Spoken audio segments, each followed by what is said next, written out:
বিভিন্ন স্বাদের গল্প শুনতে এখনই সাবস্ক্রাইব করুন আমাদের ইউটিউব চ্যানেল হররস্কোপ অফিসিয়াল। নমস্কার বন্ধুরা, আমি রয়েছি রক্তিম তোমাদের সঙ্গে, আর তুমি শুনছো হররস্কোপ অফিসিয়াল। এবং আজ থাকছে হেমেন্দ্র কুমার রায়ের কলমে বিমল কুমারের দুর্ধর্ষ অ্যাডভেঞ্চার কাহিনী কুবেরপুরীর রহস্য। গল্পের সূত্রধার আমি রক্তিম, গল্প পাঠ অভিজিৎ, বিমল কুমারের চরিত্রে ইভান সরকার এবং আমি রক্তিম।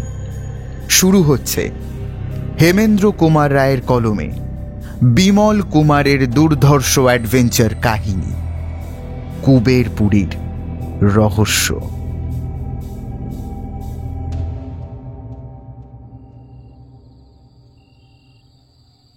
নরকের পাপীরা যে কিরকম যন্ত্রণা ভোগ করে তা জানি না, কিন্তু নিশ্চয়ই তা আমাদের এখনকার যন্ত্রণার থেকে বেশি নয়।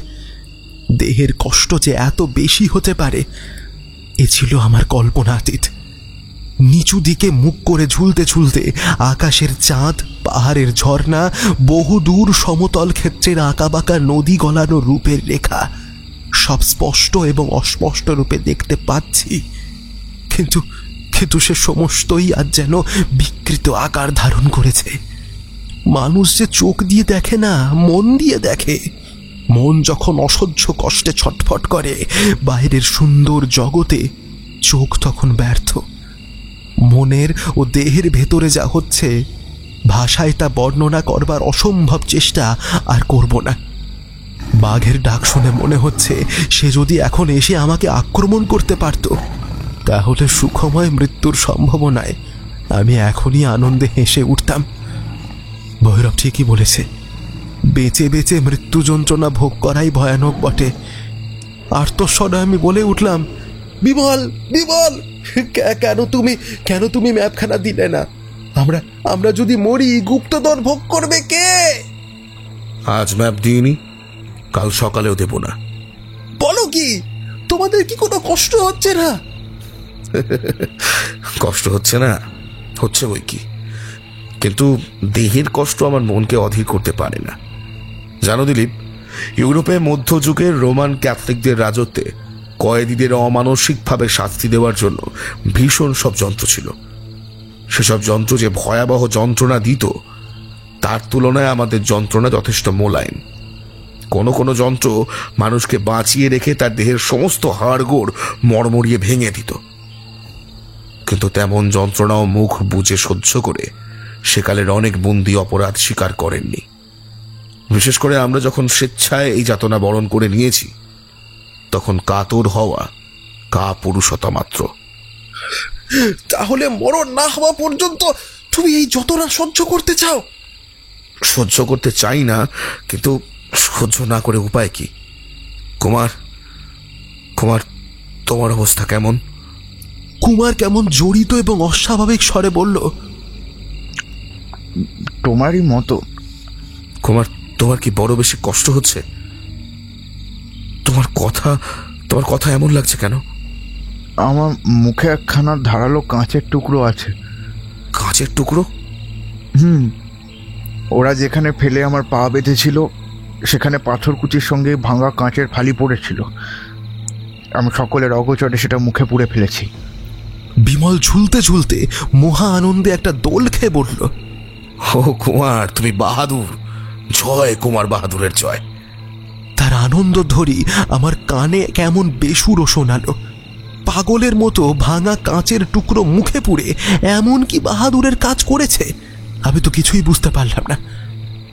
বিমল আবার সহর্ষে বলল, এত বড় আবিষ্কারের কথা তুমি এখনো আমাকে বলনি? ভয়ে বলিনি, কি জানি শত্রুরা যদি কেউ উপরে লুকিয়ে থাকে।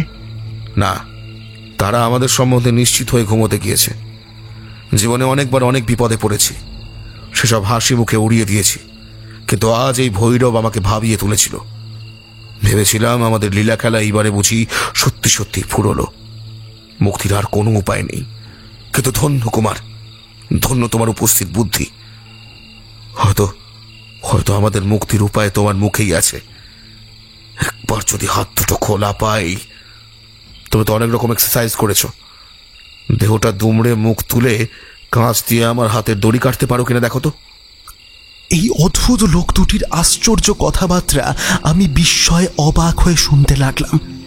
এরা বিপদকে ডরায় না, সাক্ষাৎ মৃত্যু নিয়ে খেলা করে, শত কষ্টে অটল থাকে এবং তীক্ষ্ণ বুদ্ধিকে কখনো হারায় না। কিন্তু কিন্তু এখনো আমি বুঝতে পারলাম না যে কুমার কি করে বিমলের কথা মতো অসাধ্য সাধন করবে। আমরা তিনজনে প্রায় পরস্পরের সঙ্গে সংলগ্ন হয়ে ঝুলেছিলাম।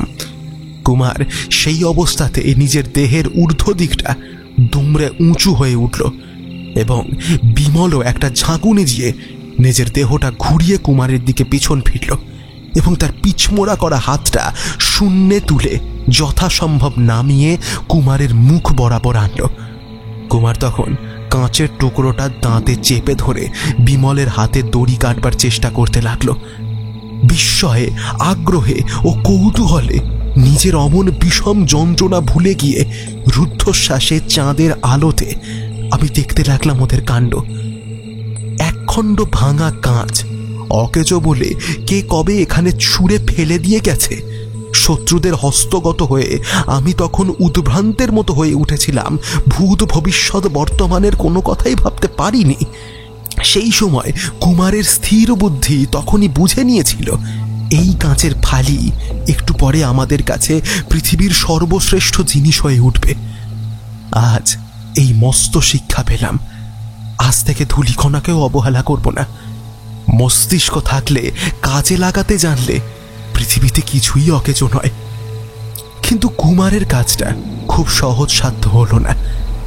একে কুমারের বদ্ধ পথে শূন্যে ঝুলছে, তাই তার দেহের অমন অস্বাভাবিক দুমড়ানো অবস্থা, তার উপরে ভরসা কেবল দাঁত এবং একখণ্ড কাঁচ। মাঝে মাঝে আবার সোজা হয়ে ঝুলে পড়ে কুমার হাঁপ ছাড়ে। মাঝে মাঝে ঝোড়ো হাওয়ার ঝাপটায় বা অন্য কারণে বিমলের ঝুলন্ত দেহ ঘুরে যায়। প্রায় ঘণ্টা তিনেকের চেষ্টায় বিমলের হাতের বাঁধন কাটা গেল। বিমল নিম্নমুণ্ডে ঝুলতে ঝুলতে বিপুল উৎসাহে দুবার বাহু ছাড়িয়ে বলল, আর কারোর কোনো ভয় নেই কুমার, তুমি একটা জিনিয়াস। তুচ্ছ একখানা ভাঙা কাঁচ দিয়ে আজ তুমি তিনটে মূল্যবান মানুষের প্রাণ রক্ষা করলে। কিন্তু এখনো আমরা কলার কাঁদির মতো শূন্যে ঝুলছি। উফ বাবারে! মিনিট কয়েক শূন্যে চলার আমোদ ভোগ করো ভায়া, কয়েক মিনিটের জন্য বিদায়। বলেই সে খুব জোরে দুবার দোল খেয়ে নিজের দেহটাকে ওপর দিকে দুমড়ে ফেলে ঊর্ধ্বে উঠে মূল মোটা দড়ি গাছা চেপে ধরলে, আর তারপরে এক হাত মূল দড়িতে রেখে তার অন্য হাত আপনার পায়ের বাঁধন খুলতে লাগলে। পায়ের বাঁধন খুলতে বেশি দেরি লাগলো না। বিমল তখন দড়ি ধরে সরসর করে ওপরে উঠে অদৃশ্য হয়ে গেল। তারপরে সে ওপর থেকেই বলল, এবার আমি তোমাদের তুলছি। আমাদের দুজনের দেহ ওজনের 4 মণের কম হবে না, কিন্তু বিমল অনায়াসেই আমাদের টেনে তুলতে লাগলো। পাহাড়ের ওপরে গিয়ে আমাদের দেহ যখন বন্ধনমুক্ত হলো, তখন পূর্ব আকাশে রাঙা পদ্মের মতো তাজা রং ফুটে উঠেছে। আমার দেহের অবস্থা এমন যে পায়ে ভর দিয়ে দাঁড়াতে গিয়ে আবার অবশ হয়ে বসে পড়লাম। অথচ এমন অবস্থাতেও বিমলের শক্তি ফুরিয়ে যায়নি। একসঙ্গে আমাদের দুজনের দেহ টেনে ওপরে তুলেছে। পাহাড়ের উপরে আমাদের জুতোগুলো পড়ে রয়েছে। আমাদের পা বাঁধবার সময় ভৈরবের দলগুলো খুলে নিয়েছিল।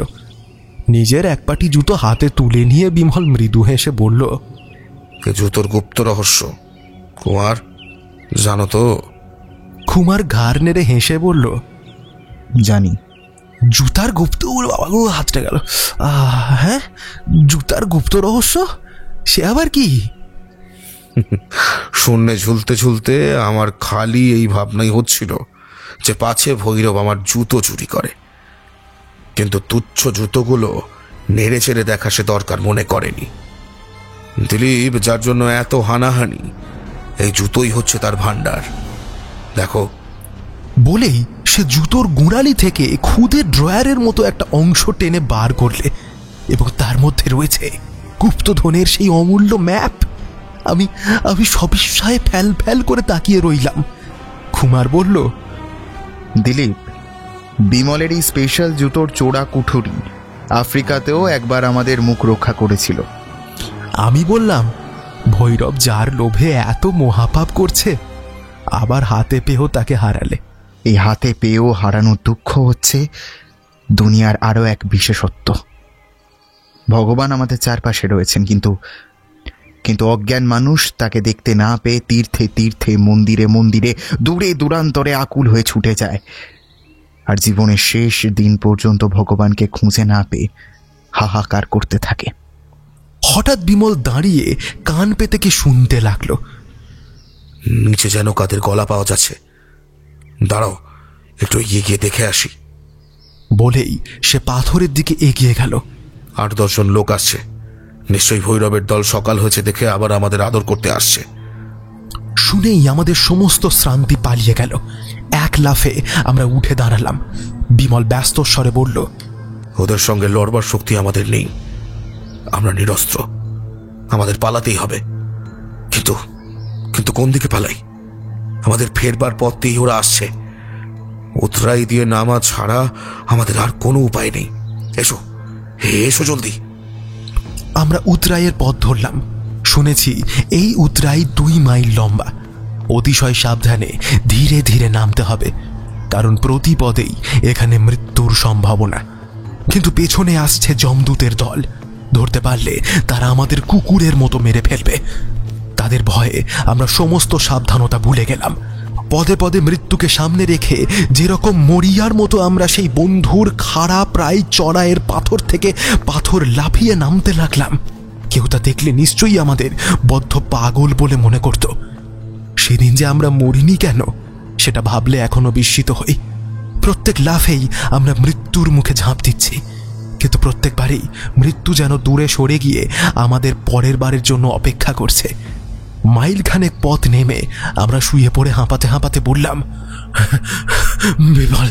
বিমল, আমার দম বেরিয়ে গেছে, আমি আর পারছি না। বিমল এক টান মেরে আমাকে খাড়া তুলে ধরে বলল, ভৈরব এতক্ষণে আমাদের পলায়ন আবিষ্কার করেছে। সেও হয়তো সদল বলে এই পথেই তেড়ে আসছে। আসছে কি? ওই এসে পড়েছে। উপরের দিকে চেয়ে দেখো।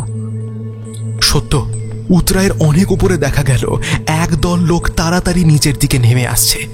শরীরের শেষ শক্তি একত্র করে উঠে দাঁড়িয়ে আবার আমরা নামতে লাগলাম। ওই রাক্ষসদের কবলে যাবার থেকে এই পাথর থেকে পড়ে মরা ভালো। কিন্তু আমার গতি ক্রমেই কমে আসছে। হাঁপের চোটে বুক যেন ফেটে যাচ্ছে। কাল সারা রাত ওরা পায়ে দড়ি বেঁধে ঝুলিয়ে রেখেছিল, তার উপরে এই সাংঘাতিক পথ। আমার পা এখন সম্পূর্ণ অকেজো হয়ে পড়ল। আবার আবার আবার আমি আচ্ছন্নের মতো হয়ে শুয়ে পড়লাম। ভৈরবের দল তখন বেশ কাছে এসে পড়েছে। তাদের তো সারা রাত হেটমুন্ড হয়ে শূন্য দোল খেতে হয়নি, তাই সতেজ দেহে এত শীঘ্র এতখানি পথ নেমে আসতে পেরেছে। বিপদের ওপরে বিপদ। তারা আমাদের ওপর লক্ষ্য করে বড় বড় পাথর বৃষ্টি করতে লাগলো। আমাদের সৌভাগ্যক্রমে দরকার হবে না ভেবে ভৈরব আজ বোধহয় বন্দুকটা সঙ্গে আনেনি। বন্দুক থাকলে এতক্ষণে আমাদের আর দেখতে হতো না। ওঠো ভাই দিলীপ, লক্ষ্মীটি, আর বেশি পথ নেই। আমরা তো নিচে এসে পড়েছি, ওঠো। আবার থুকতে থুকতে উঠবার চেষ্টা করলাম, কিন্তু বৃথা চেষ্টা। আমার দেহে আর এক ফোঁটা শক্তি নেই। ক্ষীণ স্বরে বললাম, বিমল কুমার, আমার জন্য এখানে দাঁড়িয়ে থেকে তোমরাও মরণকে ডেকে এনো না। তোমরা পালাও, আমার আয়ু ফুরিয়েছে। শত্রুর দল আরো নিকটস্থ হয়ে হই হই রবে চিৎকার করে উঠল। তারপরে এক রাশ পাথর বৃষ্টি। একখানা পাথর কুমারের মাথায় লেগে গেল। তার মুখ দিয়ে তর তর করে রক্ত পড়তে লাগলো। বিমল তাড়াতাড়ি নিজের রুমাল বার করে কুমারের মাথায় সেটা বেঁধে দিল। তারপরে প্রদীপ্ত চক্ষে ঊর্ধ্বমুখে ভৈরবের উদ্দেশ্যে মুষ্টিবদ্ধ হাত তুলে ক্রোধান্বিত স্বরে চিৎকার করে উঠল, যদি দিন পাই এই রক্তপাতের প্রতিশোধ নেব। হয় ওদের ম্যাপ ফিরিয়ে দাও, নয়তো এখান থেকে পালাও, পালাও, পালাও। বিমল একবার আমার দিকে তাকিয়ে দেখল। তার মুখে দুশ্চিন্তার কোনো চিহ্নই নেই। তারপরে সে হঠাৎ হেঁট হয়ে পড়ে অতি অনায়াসে আমাকে ঠিক শিশুর মতো করে পিঠে তুলে নিল। তারপরে গায়ের কাপড় দিয়ে আমাকে তার পিঠের সঙ্গে শক্ত করে বেঁধে নিয়ে আবার নিচের দিকে দ্রুত পথে নামতে লাগলো। সেই প্রায় মূর্ছিত অবস্থাতেও তার অসাধারণ গায়ের জোর দেখে আমার মন সচকিত হয়ে উঠল। তার মাংসপেশিগুলো কি মহাশক্তির গুপ্ত মন্ত্রে তৈরি? শত ব্যবহারেও তারা নিস্তেজ হতে জানে না। খানিকক্ষণ পরে উতরাই যখন শেষ হলো, তখন ভৈরবের দল আমাদের কাছ থেকে মাত্র হাত 30 উপরে। আর বোধহয় ওদের খপ্পর থেকে রক্ষা নেই। সামনেই কালী নদী, কিন্তু তার রূপ আজ বদলে গেছে। তার জলে এখন নূপুর নিক্কণের মতো মিষ্ট ধ্বনি নেই, নর্তকীর লাস্যলীলাও নেই। নদীর হাত 30 চওড়া খাদের ভেতরে ভীষণ প্রবল জলের ধারা যেন রুদ্ধ, ক্রুদ্ধ ও আক্রোশে ফুলে উন্মত্ত হয়ে উঠেছে। যেমন ভয়ঙ্কর তার গতি, তেমনি স্তম্ভিত করা তার গর্জন। তরঙ্গের পর তরঙ্গ তাড়াহুড়ি করে সূর্যালোকে চকচকে ইস্পাতের দীর্ঘ অস্ত্রের মতো লকলক করতে করতে লাফাতে লাফাতে ছুটে যাচ্ছে। টকবক করে ফুটছে পুঞ্জ পুঞ্জ ফেনা। চিরস্থির প্রস্তর রাজ্যে এই মৃত্যুরূপিণী তরঙ্গিনীর অস্থিরতা দেখে প্রাণ যেন ভয়ে শিউরে উঠল। কিন্তু তার এই হঠাৎ পাগলামির কারণ তখনও বুঝতে পারিনি। পরে বুঝেছিলাম, এই কালী নদীর ওপরে রয়েছে কাঠ প্রভৃতি দিয়ে তৈরি ছোট একটি পলকা সেতু। উন্মত্ত সেই তরঙ্গ ধাক্কার পর ধাক্কায় তা থরথর করে কাঁপছে। বিমল কুমার সেইখানে খানিকের জন্য দাঁড়িয়ে বোধহয় কি করবে ভাবতে লাগলো। সেই পলকা শাঁখও তখন আমাদের ভার সইতে পারবে কিনা সন্দেহ হয়। ইতিমধ্যে ভৈরবের দলের একটি লোক সর্বাগ্রে আমাদের খুব কাছে এসে পড়ল। তার হাতে একখানা মস্ত ছোড়া। কুমার চোখের পলক পড়তে না পড়তে মাটি থেকে প্রকাণ্ড একখানা পাথর তুলে নিলে এবং সবেগে ও সজোরে সেই লোকটার দিকে নিক্ষেপ করলে। আমার মনে হলো সশব্দে হতভাগ্যের মাথার খুলিটা ফেটে গেল। একটি মাত্র চিৎকার করেই লোকটা ধূপ করে মাটির উপরে ঠিকরে পড়ে ছটফট করতে লাগলো। তাকে নিশ্চয়ই আর পৃথিবীর আলোক দেখতে হয়নি। চোখের সামনে মানুষবধ এই প্রথম আমি দেখলাম। শিউরে উঠে দৃষ্টি ফিরিয়ে নিলাম। কুমার, কুমার কি করি? চলো পোল দিয়ে ওপারে। তারপর? লড়তে লড়তে মরবো। বহুত আচ্ছা। বিছানায় শুয়ে বুড়ো হয়ে রোগে ভুগে মরার চেয়ে সে মরণ ঢের ভালো মরণ। শত্রু মেরে মরব। কুমার ও আমাকে পিঠে নিয়ে বিমল সেতুর ওপর দিয়ে ছুটল। আমি সবাই মুখ ফিরিয়ে দেখলাম আমাদের পেছনে পেছনে শত্রুদেরও একজন লোক তলোয়ার উঁচিয়ে তেড়ে আসছে এবং তার উপরে আরও 3টে লোক হুড়মুড় করে সেতুর উপরে এসে পড়ল। এত চেষ্টার পরেও বোধহয় এ যাত্রার রক্ষা নেই। কিন্তু এমন সময় ঘটল এক কল্পনাতীত ঘটনা। আচম্বিতে কালী নদীর সেই সেতু ভীষণ শব্দে ক্ষুধিত জলের গর্ভে মরমরিয়ে নেমে ভেঙে গেল। কুমারের পর আমাকে নিয়ে বিমল সবে ওখানে ওপারে পা দিয়েছে। সেই 4 জন শত্রু সেতুর ওপরে ছিল, তারাও তীব্র আর্তনাদে চারদিক কাঁপিয়ে তলিয়ে গেল। কুমার ও বিমল বিস্মিত বিস্ফারিত নেত্রে হতভম্বের মতো দাঁড়িয়ে রইল। ওপারেও স্তম্ভিতের মতো দাঁড়িয়ে আছে ভৈরব আর তার সঙ্গীরা। চোখের সম্মুখে এ যে অভাবিত দুঃস্বপ্নের অভিনয়, এও কি সম্ভব? মাঝখান দিয়ে নির্দয় কৌতুকে মৃত্যু প্রলেপে মেতে ও অট্টহাস্য করে বেগে ছুটে চলেছে উন্মাদিনী কালী নদী। সেতুর ভাঙা কাঠগুলো পর্যন্ত কোথায় ভেসে গিয়েছে তার কোনো ঠিকানাই নেই। সমস্ত এক মুহূর্তে গ্রাস করে জীবন্ত এক বিরাট জলরূপী অজগরের মতো নদী পাকসাট খাচ্ছে। একবার স্ফীত ও উঁচু হয়ে উঠছে, আবার খলখল চামুন্ডার হাসি হেসে নিচের দিকে নেমে যাচ্ছে এবং বারে বারে প্রচণ্ড হিংসায় হিমালয়ের দেহ যেন ভেঙে গুঁড়িয়ে দেওয়ার জন্য কুলে কুলে ঝাঁপিয়ে পড়ছে। আমি বললাম, আর নয় বিমল, আর নয়, আমাকে এবার ঘাট থেকে নামাও। বিমল আমাকে নামিয়ে দিলে। ও আবার কার স্বর? কে চেঁচিয়ে কাঁদে? কে সাহায্য চায়? তীরের কাছে জলের ভেতরে একটা প্রকাণ্ড পাথর ধরে ঝুলছে সেই লোকটা। যে তরবারি নিয়ে আমাদের পেছনে ধেয়ে আসছিল। আমাদের উদ্দেশ্যে সকন্দন স্বরে সে বলল, বাঁচাও, আমাকে বাঁচাও, কেউ আমাকে টানছে, আমি আর পারছি না, বাঁচাও। স্থিরভাবে দাঁড়িয়ে বুকে 2 হাত বেঁধে বিমল বলল, যা তুই নরকে যা। একটা দড়ি টড়ি ফেলে দিয়ে হয়তো তোকে আমি বাঁচাতে পারতাম, কিন্তু তোকে আমি বাঁচাবো না। তোমার পায়ে পড়ি, এমন কাজ আমি আর কখনো করবো না, আমাকে বাঁচাও, গেলাম গেলাম, আমাকে বাঁচাও, বাঁচাও, বাঁচাও। নদীর স্ফীত জলরাশি হঠাৎ লাফিয়ে উঠে ঠিক কোন দিকে হিংস্র দানবের মতো তাকে যেন কোত করে গিলে ফেলল। কাঁপতে কাঁপতে আমি চোখ মুদে ফেললাম। এ কি ভয়ানক মৃত্যু! ওপার থেকে এতক্ষণ পরে ভৈরব কথা কহিল, কর্কশ্বরে চিৎকার করল, আমাকে বড় ফাঁকি দিলি তোরা। আচ্ছা, এর পরের বারে তোদের সঙ্গে আবার যখন দেখা হবে তখন তোকেই আমি আগে বধ করব। ব্যর্থ আক্রোশে আমাদের দিকে একটানা পাথর ছুঁড়ে ভৈরব বলল, জীবন থাকতে আমি তোদের ছাড়ব না। পকেট থেকে একখানা কাগজ বের করে তুলে ধরে বিমল ব্যাঘ্রের স্বরে বলল,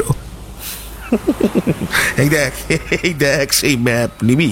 হ্যাঁ নিবি তো? এগিয়ে আয়, এগিয়ে আয়। ভৈরব গর্জন করে উঠল। কুমার হাসতে হাসতে বলল, আর দরকার নেই বিমল, চলো আমরা এখান থেকে চলে যাই। সেতুভঙ্গের কারণ পরে শুনেছিলাম। বেশি বৃষ্টি হলে কিংবা বেশি গরমে হিমালয়ের টঙে বরফ গলে গেলে কালী নদীর জল ক্ষেপে ওঠে, এখানকার পলকা সেতু ভাসিয়ে নিয়ে যায়। প্রতি বৎসরই নাকি এমন ব্যাপার হয়। তবু কেন যে এখানে বড় ও দৃঢ় সেতু তৈরি করা হয় না তা জানি না। কেননা মানস সরোবরের যাত্রীদের ও স্থানীয় লোকদের পক্ষে এই সেতুটি অত্যন্ত দরকারি। কিন্তু আমাদের অদৃষ্টে যথাসময়ে এই সেতু ভাঙার মধ্যে আমি ভগবানের মঙ্গলময় অদৃষ্টের হস্তই দেখতে পাই। এই সেতু আত্মোদ্যান করে আমাদের বাঁচালে এবং সেই সঙ্গে পাপীদেরও শাস্তি দিলে। নির্বণিকা সড়ক নামে পথ বটে, কিন্তু আসলে বিপথ। 2 ক্রোশ ব্যাপী ভীষণ এক চড়াই। ওঠবার সময় গলা শুকিয়ে যায়, কিন্তু কোথাও জল নেই। কালী নদীর সাঁকো ভেঙে গেলে এই পথেই হয় যাত্রীদের অবলম্বন। কাজেই অর্ধমৃতদেহ নিয়ে এই বিপদ দিয়ে আমাদের ফিরে আসতে হলো। পথ হোক বিপদ হোক, প্রাণ নিয়ে যে ফিরে আসতে পারলাম এইটুকুই সৌভাগ্যের কথা। ভৈরব নিশ্চয়ই তখনও এই পথের কথা জানতে পারেনি, নইলে আমাদের অবস্থা হয়তো তপ্ত কটাহ থেকে জ্বলন্ত উনুনে ঝাঁপ দেওয়ার মতো হতো। আমাদের সন্ধান না পেয়ে রামহরি উদ্বেগের সীমা ছিল না। বাঘাও নাকি আজ খাবার ছোঁয়নি। রাত্রে আমরা ফিরিনি।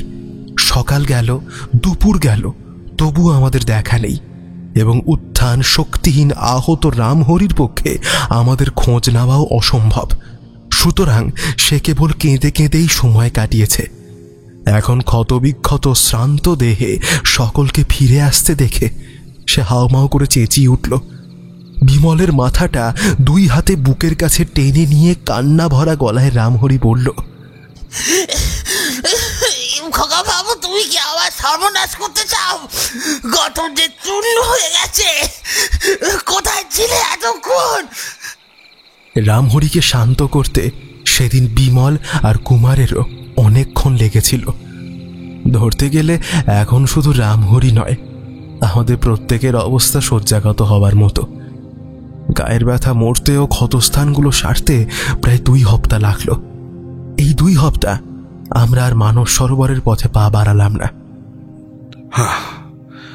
এ একরকম ভালোই হলো। আমরা যে পিছিয়ে পড়ে এখানে বসে আছি ভৈরব তা জানে না। দলবল নিয়ে নিশ্চয়ই সে এগিয়ে যাচ্ছে আর আমাদের চারিদিকে খুঁজছে। আমরা যে মানস সরোবরের দিকে যেতে চাই তাও সে জানে না। হয়তো আমাদের খোঁজে সে এখন নেপালে ঢুকে পথ হেঁটে মরছে। আমাদের এখন উচিত হচ্ছে তাকে আরো দূরে, আরো ভুল পথে যাবার সময় দেওয়া। সুতরাং বুঝতেই পারছো, আমরা এখানে অলস হয়ে বসে থেকেই খুব মস্ত কাজ করছি। আহত না হলেও আমি এখন এই উপায় অবলম্বন করতাম। ভৈরবের দল এখন প্রায় আধা আধি হালকা হয়েছে। তারা গুনতিতে ছিল 12 জন। একজনকে তো আমি বোধহয় বধ করলাম, আর 4 জনকে গ্রাস করেছে কালী নদী। তাহলে ওদের দলে এখন 7 জনের বেশি লোক নেই। আমরা হচ্ছি 4 জন। বাঘাও বড় কম নয়, তাকে নিয়ে 5 জন। ভৈরবকে আমি আর ডরাই না। কিন্তু ভৈরবের একটা কথায় আমি যে বড় দমে গিয়েছি ভাই। আমার ঠাকুরদা তার বাবাকে হত্যা করে গুপ্তধনের ম্যাপ পেয়েছেন, তাহলে ধর্ম তো এই গুপ্তধন থেকে ভৈরব বঞ্চিত হতে পারে না। আমি ভৈরবের মতো মহাপাপীর একটা কথাও বিশ্বাস করি না। তুমি কি তোমার ঠাকুরদার ইতিহাস জানো না? ও সব কোনো কথাই আমি শুনিনি, তবে আমার ঠাকুরদা বড়ই বদরাগী মানুষ ছিলেন। বাবা একমাত্র ছেলে হয়েও তার সামনে ভয়ে মুখ খুলতে পারতেন না। কে জানে ভৈরবের বাপ ছেলের মতোই গুণধর ছিল কিনা। তোমার ঠাকুরদা হয়তো আত্মরক্ষার জন্যই তাকে বধ করেছিলেন, যেমন আমার হাতেই মরেছে ভৈরবের এক সঙ্গ। কিছুই অসম্ভব নয়। মোদ্দা কথা এই যে ম্যাপ যখন আমাদের কাছে আছে, তখন শেষ পর্যন্ত না দেখে আমরা কিছুতেই ছাড়ব না। অতএব দিনকয় এখন নিশ্চিত হয়ে বসে খাওয়া দাওয়া মজা করো, আর ভৈরব এ পথ উপথ ঘুরে কাহিল হয়ে পড়ুক। দিন কয়েক এই জায়গাটার হালচাল দেখে কাটিয়ে দিলাম। আবার যাত্রা আরম্ভ করবার আগে মাইল 30 পথ খুব সন্তর্পণে এগিয়ে খোঁজ নিয়ে জানলাম ভৈরবরা কোথাও লুকিয়ে আছে কিনা, কিন্তু কোথাও তাদের টিকি পর্যন্ত আবিষ্কার করতে পারলাম না। এ হচ্ছে থ্যাবরা নাক ভুটিয়াদের মুলুক। মেয়েরাই এখানে বেশি কাজকর্ম করে। পুরুষরা বেশিরভাগ সময় পিতলের হুঁকোয় তামাক টানতে টানতে আড্ডা দিয়ে আয়েশ করে দিন কাটায়। এদের বিয়ে বড় মজার। বর আর কনে পরস্পরকে পছন্দ করলেই এবং কনের আংটি করাবার জন্য বর কন্যা পক্ষকে গুটি কয়েক টাকা দিলেই বুঝতে হবে ব্যাস বিয়ে হয়ে গেল। না আছে সেকালের বাপ মায়ের মত দেওয়া, না আছে কোনো আজে বাজে মন্ত্রতন্ত্র, না আছে টিকি নাড়া পুরুত টুরুত। মেয়েরা রূপোর গয়না পরে বাহার দিয়ে বেরোয়, গলায় দোলায় সিকি ও আধুলির মালা। কায়দা করে চুল বাঁধবার শখ তাদের খুব বেশি, এবং চুল বাঁধবার সময় তারা থু থু করে থুতো দিয়ে চুল ভিজিয়ে নেয়। পাহাড়ে পাহাড়ে বন গোলাপ গাছের মেলা। গোলাপ এখানে জন্মে তার বিখ্যাত কাঁটাকে ভাগ করেছে, এবং তার ফুলও বেল ফুলের মতো খুদে খুদে। গোলাপ ফুল বলতে আমরা যা বুঝি তা এরা বোঝে না। এরা বোঝে ও বলে গোলাপ ফল। সচক্ষে দেখলাম ভুটিয়ারা গোলাপ গাছ থেকে টোপা কুলের মতো ছোট লাল বা বেগুনি রঙের গোলাপ ফল পেরে মুখে দিচ্ছে এবং দিব্যি তড়িয়ে তড়িয়ে খাচ্ছে। কাঁচা গোলাপ ফলের রং সবুজ। ওদের দেখা দেখি আমিও একটা গোলাপ ফল খেয়ে দেখলুম। তা একটু কষা কিন্তু মিষ্টি। আমাকে অবাক করলে এই পাহাড়ি গোলাপ। চারদিকে ভৈরবের খোঁজ নিয়ে বাসায় ফিরে এসে বিমল যা বলল তাতে আমাদের চক্ষু স্থির হয়ে গেল। যে জুতোয় গোড়ালির কুঠুরিতে গুপ্তধনের ম্যাপ লোকানো ছিল, সেই জুতো জোড়া আর খুঁজে পাওয়া যাচ্ছে না। রামহরিকে ডেকে বিমল জিজ্ঞাসা করল, রামহরি, তুমি কি ঘরের দরজা খোলা রেখে বাইরে গিয়েছিলে? বাইরে তো মাঝে মাঝে যেতে হয়েছে বই কি, কিন্তু তাহলে নিশ্চয়ই অন্য কেউ চাবি দিয়ে তালা খুলেছে। কিন্তু কে সে? এত জিনিস থাকতে সে কেবল আমারই জুতো চুরি করলো কেন? জুতোর গুপ্ত রহস্য সে কি জানে? উত্তর পেতে দেরি হলো না। বিছানার উপরেই একখানা পত্র পাওয়া গেল। সেখানে লেখা রয়েছে, বিমল, তুমি যে চালাক আমি তা স্বীকার করি, কিন্তু অতি চালাকি দেখাতে গিয়ে তুমি যে নিজেই ঠকে মরলে। তোমরা নিশ্চয়ই ভেবেছ যে আমরা এই মূল্যকে আর নেই, তাই না? ভাবছো আমরা ভুল পথে গিয়ে তোমাদের খোঁজে মরছি। নিশ্চয়ই নয়, তোমাদের কাছে কাছেই আছি আমি। 24 ঘন্টায় তোমাদের উপর সতর্ক পাহারা রেখেছি। কেবল তোমাদের অসাবধানতার সুযোগ খুঁজেছি, কিন্তু আমাদের অস্তিত্ব তোমাদের কিছুতেই জানতে দিইনি। কারণ আমরা কাছে আছি জানলে তোমরাও সাবধান হয়ে থাকতে। তুমি আমাকে বোকা ভেবে আমার চোখে ধুলো দিতে চেয়েছিলে বটে, কিন্তু আসলে তোমারই চোখে ধুলো দিলাম আমি। শত্রুদের যারা বোকা ভাবে তারাই হচ্ছে অতি বড় বোকা।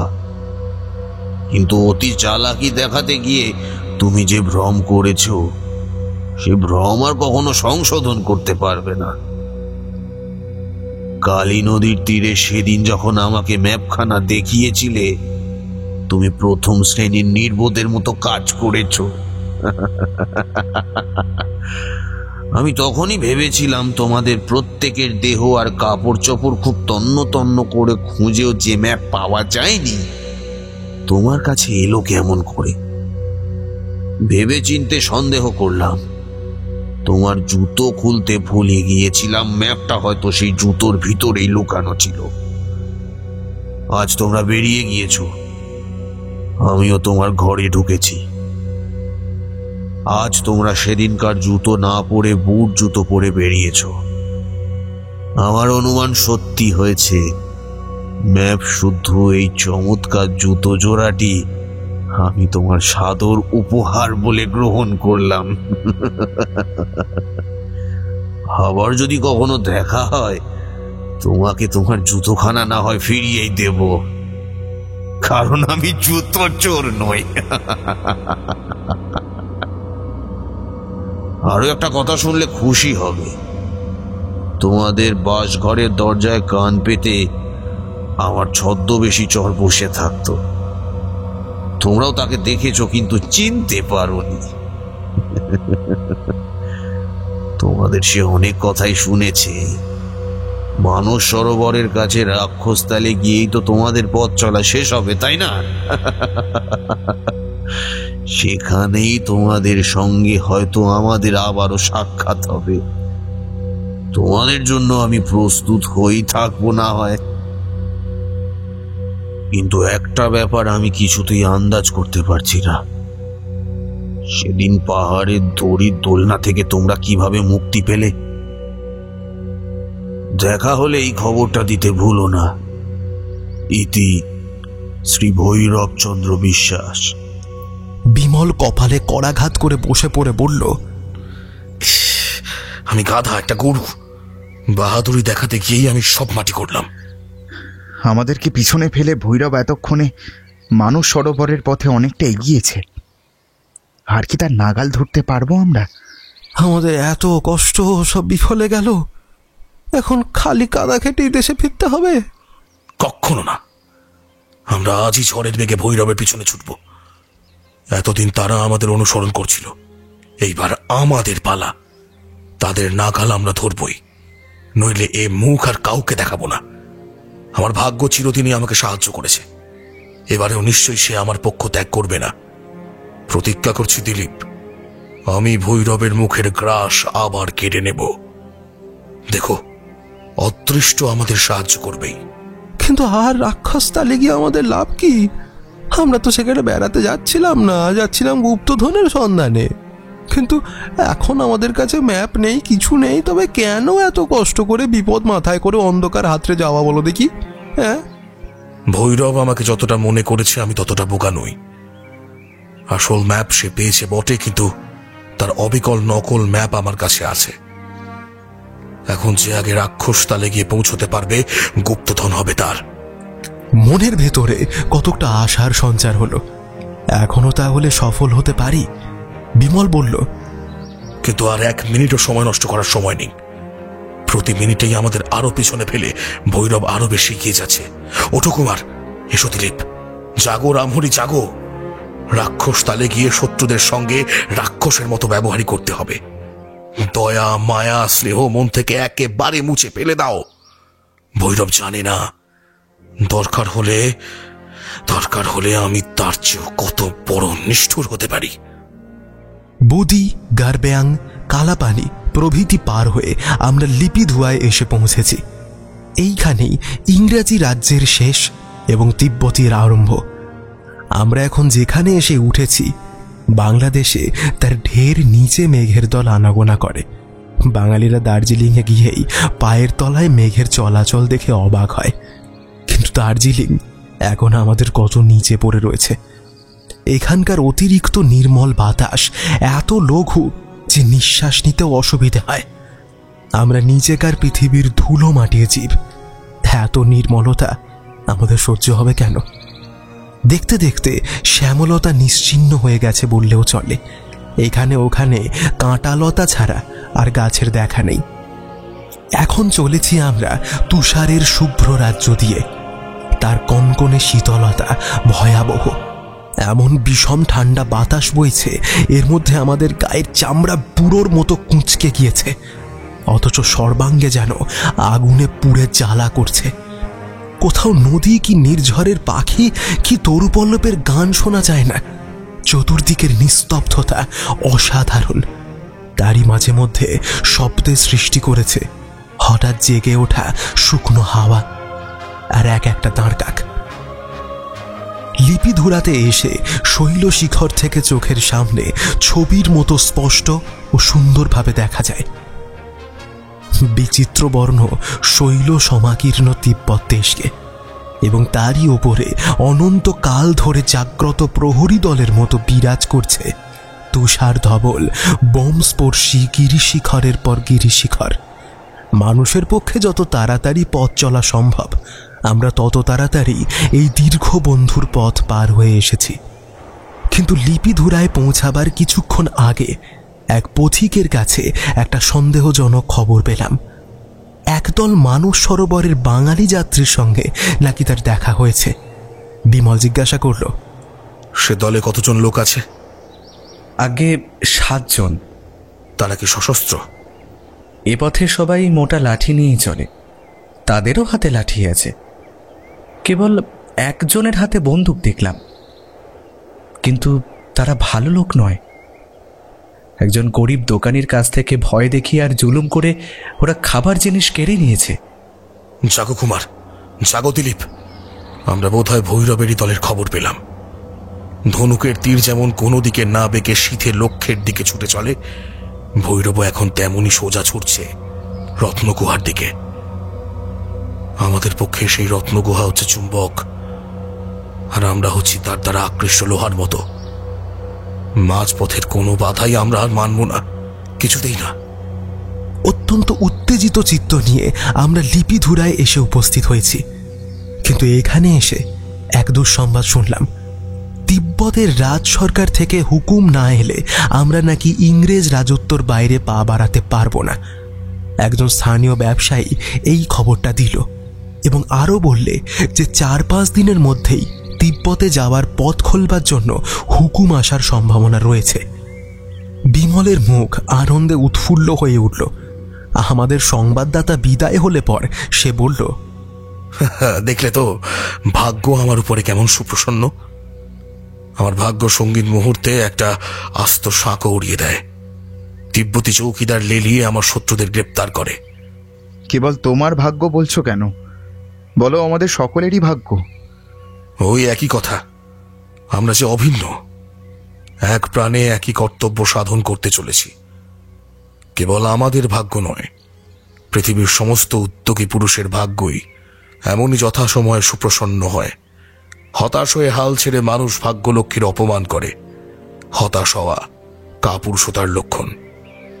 কিন্তু থাকো কথা, যারা গ্রেপ্তার হয়েছে তারা যে ভৈরব আর তার দলবল, এ বিষয়ে কোনোই সন্দেহ নেই। ওই তিব্বতী চৌকিদারদের প্রাণের বন্ধুর মতো আলিঙ্গন করতে সাধ হচ্ছে। আমরা যা চেষ্টা করেও পারতাম না, তারা তাই করেছে। অতঃপর আমরা এখানে পথ না খোলা পর্যন্ত নিশ্চিন্ত হয়ে বিশ্রাম করতে পারবো। তারপরেও আমরা যখন যাত্রা করব, ভৈরব বাবাজি তখন তিব্বতী জেলখানার ভিতরে শুয়ে হয়তো কড়িকাঠ গণনা করবে। রামহরি, শিগগিরই চায়ের কেটলি চড়িয়ে দাও, কি সুসংবাদ। খানিক পরেই রামহরির চড়ানো কেটলির জল আগুনের আঁচে গর্জন করে উঠল। আমি বসে বসে ভাবতে লাগলাম আশা ও নিরাশার, আনন্দের ও নিরানন্দের একই উত্থান পতনের মধ্যে দিয়ে আমরা সবাই কোন পরিণামের দিকে যাত্রা করছি।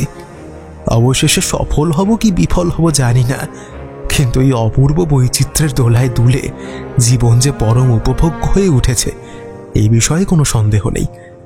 সফলতা অর্জন করতে না পারলেও আমার জীবনের এই বৈচিত্র্যের মূল কমবে না। বিমল কুমার যে কিসের মোহে বিপদকে এত ভালোবাসে সেটা এখন খুব ভালো করেই বোঝা যাচ্ছে। পদে পদে বিপদকে নিয়ে খেলা করা মানুষের পক্ষে একটা মস্ত নেশার মতো।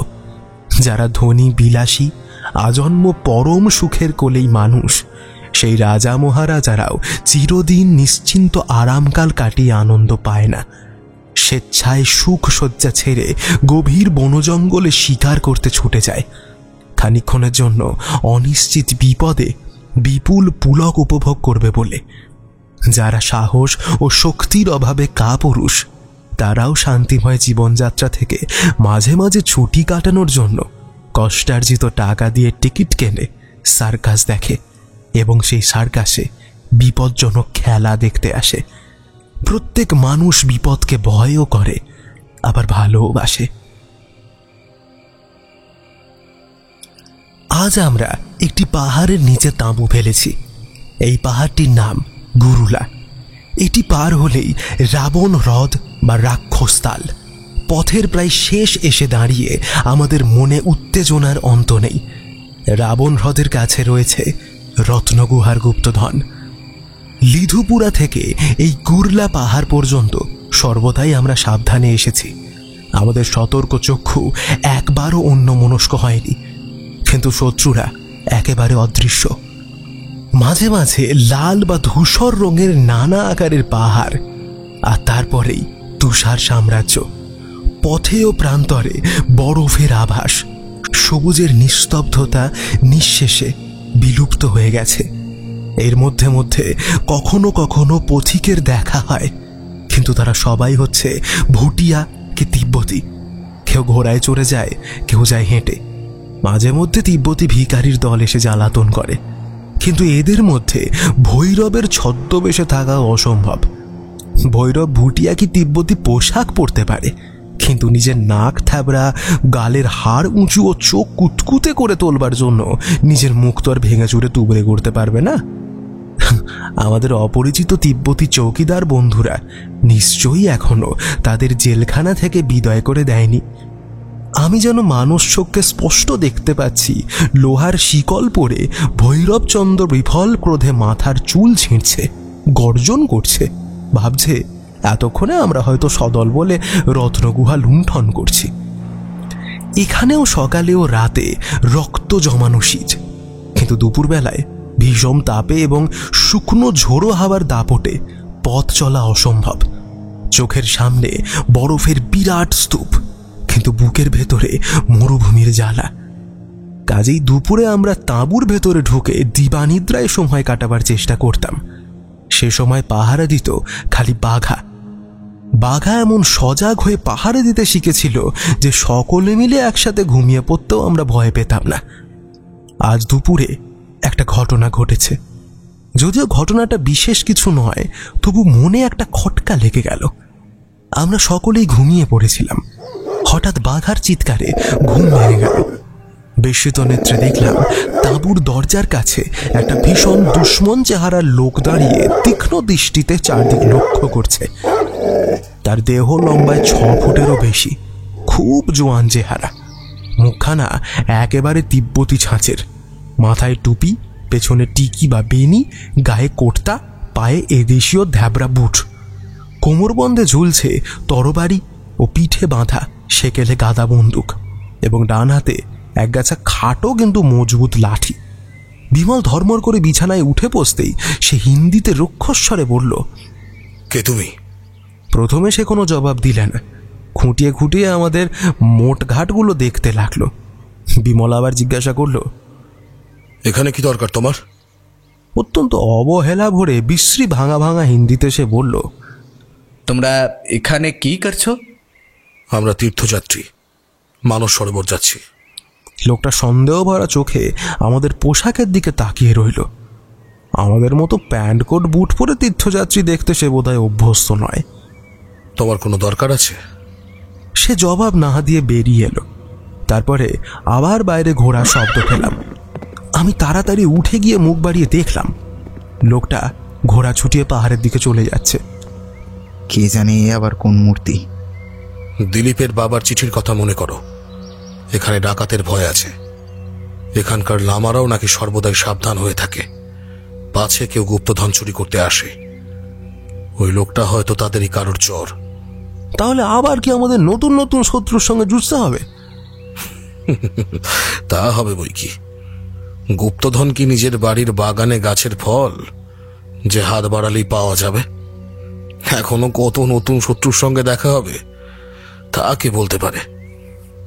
হয়তো শেষ পর্যন্ত আমরা গুপ্তধনের কাছে যেতে পারলাম না। তাহলে মিছিমিছি নিজেদের জীবনকে এমনভাবে বিপন্ন করে কি লাভ বলো দেখি? হ্যাঁ, কি বলে দিলীপ? লাভ? তুমি কি কেবল লাভের জন্য এখানে এসেছো? তাহলে আমরা এখানে এসেছি কেন? গুপ্তধনে তো অধিকার কেবল তোমারই। আমরা তো কোনো দিনই তোমার অংশীদার হতে চাইনি। আমরা এসেছি শুধু বিপদের শিক্ষা লাভের জন্য। মানুষের ভিতরে কতটা শক্তি লুকিয়ে আছে এই বিপদের শিক্ষালয়েই তার চরম পরীক্ষা হয়। উত্তর ও দক্ষিণ মেরুতে যাওয়ার জন্য, হিমালয়ের সর্বোচ্চ শিখরে উঠবার জন্য, উড়োজাহাজে চড়ে পৃথিবীর এপার থেকে ওপারে সবচেয়ে তাড়াতাড়ি পৌঁছবার জন্য মানুষ এই যে দলে দলে প্রাণ দিচ্ছে, এসব করছে তারা কোন লাভের আশায়? প্রাণ গেলে আবার লাভের আশা কি? আমরা বলি আপনি বাঁচলে বাপের নাম। ওরা তা বলে না। মানুষের সুনামের জন্য ওরা হাসতে হাসতে আত্মবলিদান দেয়। মৃত্যুকে আলিঙ্গন করেই মানুষ মৃত্যুঞ্জয় হয়। এইটুকুই হয়তো ওদের লাভ। কোনো লাভের আশা রেখো না দিলীপ। বিপদের ভিতর দিয়ে স্বেচ্ছায় অগ্রসর হয়ে মনুষ্যত্বের পরিচয় দিতে শেখো। মানুষ আজ পৃথিবীর শ্রেষ্ঠ জীব হতে পেরেছে কেবল এই শিক্ষার গুণেই। ভাই বিমল, বিপদের পাঠশালায় আমার সবে হাতে খড়ি হচ্ছে তো, তাই মাঝে মধ্যে একটু ভুল কথা বলে ফেলি। তুমি আমায় ক্ষমা করে দিও, কেমন? অতটা লজ্জা পাওয়ার দরকার নেই। রোমও একদিনে তৈরি হয়নি, শিশুও একদিনে মানুষ হয় না। বিমল ততক্ষণে গুপ্তধনের নকল ম্যাপখানা নিয়ে বিছানার ওপরে হুমড়ি খেয়ে পড়েছে। অনেকক্ষণ ধরে সেখানা দেখে সে মুখ তুলে বলল, দিলীপ, কুমার, তোমরাও দেখো। এখন চড়াই পার হয়ে আমাদের গুড়লার উপরে উঠতে হবে। তারপর উতরাই দিয়ে নেমে গিয়ে পড়ব রাবণ হ্রদের ধারে। ম্যাপের দিকে তাকালে দেখতে পাবে মাঝখানে পাহাড়ের উঁচু পাঁচিল সোজা চলে গিয়েছে। তার এক ধারে রাবণ হ্রদ আর অন্য এক ধারে মানস সরোবর। ম্যাপে এই দুটো হ্রদের নাম নেই, শুধু লেখা আছে সরোবর। কেন তা তোমরা আগেই শুনেছ। দুই হ্রদের মাঝখানকার পাহাড় শ্রেণীর মধ্যে এক জায়গায় টেরাকাটার পাশেই লেখা গুহা। এই গুহাই হচ্ছে আমাদের গন্তব্যস্থান, কারণ এখানেই আছে গুপ্তধন। কিন্তু কেবল গুহা বললে তো কিছুই বলা হয় না। এমন দীর্ঘ পাহাড় শ্রেণীর মধ্যে গুহা আছে হয়তো শত শত। প্রত্যেক গুহা খুঁজলেও হয়তো বুঝতে পারবো না ঠিক কোনটা হচ্ছে গুপ্তধনের রত্ন গুহা। যিনি ম্যাপ এঁকেছেন তিনি সেটাও স্পষ্ট করে দিয়েছেন। এ দেখো দেখো, যেখানে গুহা লেখা ঠিক তার উপরেই আঁকা পাশাপাশি তিনটি শিখর। জায়গাটা দেখছি পাহাড় শ্রেণীর ঠিক মাঝ বরাবর। তাহলে ওই পাহাড় শ্রেণীর মাঝ বরাবর গিয়ে আমাদের এমন একটা পাহাড় খুঁজে বার করতে হবে যার উপরে পাশাপাশি তিনটি শিখরের তলায় গুহার অস্তিত্ব আছে। এই ম্যাপ বোঝা খুবই সহজ। কোথাকার ম্যাপ জানলে আর কিছুই বেগ পেতে হয় না। কুমার, মনে পড়ে আসামে চখের দন আনতে যাওয়ার সময় মরার মাথার উপরে খোদা সাংকেতিক লিপি পড়বার জন্যে আমাদের কি কষ্টই না করতে হয়েছিল? মনে পড়ে না আবার? সেই তো আমাদের প্রথম বিপদের শিক্ষা। সে কথা কি ভুলতে পারি? এমন সময় রামহরি হঠাৎ আমাদের পেছন থেকে গলাটা লম্বা করে বাড়িয়ে দিয়ে সাগ্রাহে বলল, দেখি দেখি খোকা বাবু, আমিও একবার ম্যাপটা দেখি। কেন, তুমি আমার ম্যাপে কি দেখবে? বলছি তোমাদের ওই গুহাভূত কোথায় থাকে গো? একবার দেখবার খুব স্বাদ হচ্ছে। গুহা ভূত আছে তোমার মুন্ডুর ভিতরে, ম্যাপে তার চেহারা আঁকা নেই। হ্যাঁ, আমার মুন্ডুর ভিতরে কোনোদিন কোনো ভূতকে আড্ডা কাটতে দিইনি। ভূত চেপেছে তোমাদের ঘাড়ে, তাই দেশ ছেড়ে এখানে ছুটে এসছো। রামহরি, প্রস্তুত হও, প্রস্তুত হও। আজ পূর্ণিমার চাঁদ উঠবে। সন্ধ্যের আগেই তাঁবু তুলে আমরা গুড়লা পাহাড়ে উঠব। হয়তো কালকেই আমরা তোমার সঙ্গে গুহা ভূতের পরিচয় করিয়ে দিতে পারবো। এখানে ফুল ফোটে না, কিন্তু চাঁদ ওঠে, আর সেই চাঁদ বোধহয় বাংলাদেশের চাঁদের চেয়েও ঢের বেশি ফর্সা। একই চাঁদ ওঠে সব দেশে, কিন্তু সব দেশে তার বাহার এক এক রকমের নয়। যারা ভাবছেন বনভূমি নেই বলে চাঁদের শোভা এখানে কম, তাদের আমি মত বদলাতে বলি, প্রকৃতির সমস্তটাই শোভাময়। দেখবার মতো দেখতে পারলে গভীর অন্ধকার ভরা অরণ্য, সীমাহীন ধূত মরুভূমি, কুলহারা নীল সমুদ্র, অনুর্বর কঠিন পর্বত, আবার ছোট্ট নদী বা নির্ঝরণীয় একরত্তি গাছের চারা পর্যন্ত, আমরা যা কিছু দেখি প্রত্যেকেই আপন আপন রূপে অপরূপ হয়ে ওঠে। পূর্ণিমার চন্দ্রলেখা যখন তুষারভূষণ হিমালয়ের শিখরে শিখরে স্বপ্নের আলপনা এঁকে দেয়, তখন তার অপূর্বতা বাংলাদেশের কেউ দেখতে পায় না। পাহাড়ে পাহাড়ে বিপুল আলো ছায়ায় কি বিচিত্র মৌন অভিনয়! বনরাজ্যে আলো ছায়া জীবন্ত রূপে নৃত্য করে, কিন্তু এখানে তারা এই হিমালয়ের মতোই চিরস্থির। যোগী ঋষিরা তাই বুঝি এই স্থিরতার অন্তঃপুরে এসে ধ্যান ধারণায় মগ্ন হয়ে অকম্পিত দীপশিখার মতো বসে থাকতে ভালোবাসেন। স্থিরতার সঙ্গে মিলেছে এখানে নির্জনতা ও নিস্তব্ধতা। পৃথিবী যে এত সারাহীন হতে পারে সেটা ভাবতেই মনে জেগে ওঠে পরম বিস্ময়। নিজের শ্বাস প্রশ্বাসের শব্দ এখানে এত উচ্চ বলে মনে হচ্ছে যে মাঝে মাঝে নিজেরাই চমকে চমকে উঠছি। এই চন্দ্রকোরোজ্জ্বল স্থিরতা, নির্জনতা ও নিস্তব্ধতার ভেতর দিয়ে আমরা অগ্রসর হয়েছি হাড় ভাঙা শীতে কাঁপতে কাঁপতে। পূর্ণিমার কিরণ এখানে তুষার শুভ্রতায় প্রতিবিম্বিত হয়ে দ্বিগুণ উজ্জ্বল আলোক সৃষ্টি করেছে। চড়াইয়ের উপরে খানিকটা উঠলেই আমাদের দেহ গরম হয়ে শীত কমিয়ে দেবে। কিন্তু আমার কান তখন কুমারের কথা শুনলেও আমার চোখ আকৃষ্ট হয়েছিল পথের একটা জিনিসের দিকে। জিনিসটি সাদা, হাওয়ায় নড়ছিল বলে দেখতে পেলাম। দুপা এগিয়ে গিয়ে দেখি একখানা শৌখিন রুমাল।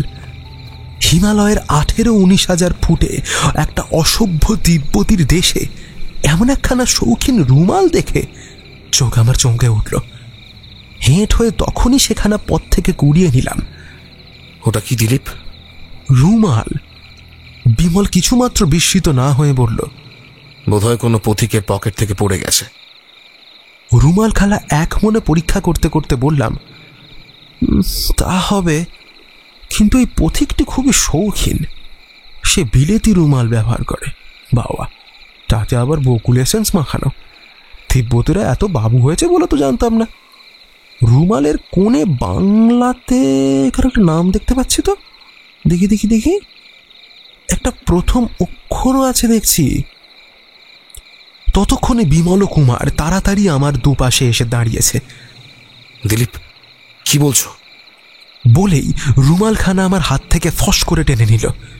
কুমার সাগ্রহে জিজ্ঞাসা করল, রুমালের কোণে কি অক্ষর আছে বিমল? ভ। ভ? কিছুক্ষণ আমরা সকলেই স্তম্ভিত ও নির্বাক হয়ে রইলাম। বোধহয় আমাদের প্রত্যেকেরই বুকের ভেতরে তখন ঝড় বইছিল। সর্বপ্রথম কথা বলল বিমল। একটা দীর্ঘশ্বাস ছেড়ে বলল, এই ভ হচ্ছে ভয়াবহ, অর্থাৎ ভ অর্থে এখানে ভৈরবকেই বুঝতে হবে। আর কোনো বাঙালি এখনো মানস সরোবরের পথে এলে সে খবর আগেই আমাদের কানে উঠত। তাহলে বরং ওই ভকে ভীমচন্দ্র বলে সন্দেহ করা চলত। এখন এটাই বুঝতে হবে যে আমরা যখন একচক্ষু হরিণের মতো ভৈরবের ভাব না ভুলে নিজেদের সাফল্যে পুলকিত হয়ে ধীরে সুস্থে ভ্রমণ করছিলাম, ভৈরব তখন আবার আমাদের ফাঁকি দিয়ে দ্রুত পদে রাবণ হ্রদের দিকে এগিয়ে গেছে। কারাগার থেকে সে কবে মুক্তি পেল সেটা ভগবান জানেন। তবে রুমালখানা নিশ্চয়ই এখানে বেশিক্ষণ পড়েনি। খুব সম্ভব আজকেই কিছুক্ষণ আগে পকেট থেকে কোনো গতিকে পড়ে গেছে। কারণ কালকের সারা রাত শিশিরে ভিজলে আর আজকে সারাদিন রোদে পুড়লে রুমালে এসেন্সের গন্ধ নিশ্চয়ই উবে যেত। দিলীপ, এই রুমাল আজ খবরের কাগজের মতো সব খবরই আমাদের জানিয়ে দিল।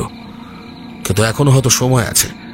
এখনো হয়তো যবনিকা পড়বার আগেই আমরা যথাস্থানে গিয়ে হাজির হতে পারবো। অগ্রসর হও, অগ্রসর হও। মানুষ আশার দাস, আশার শেষ নেই।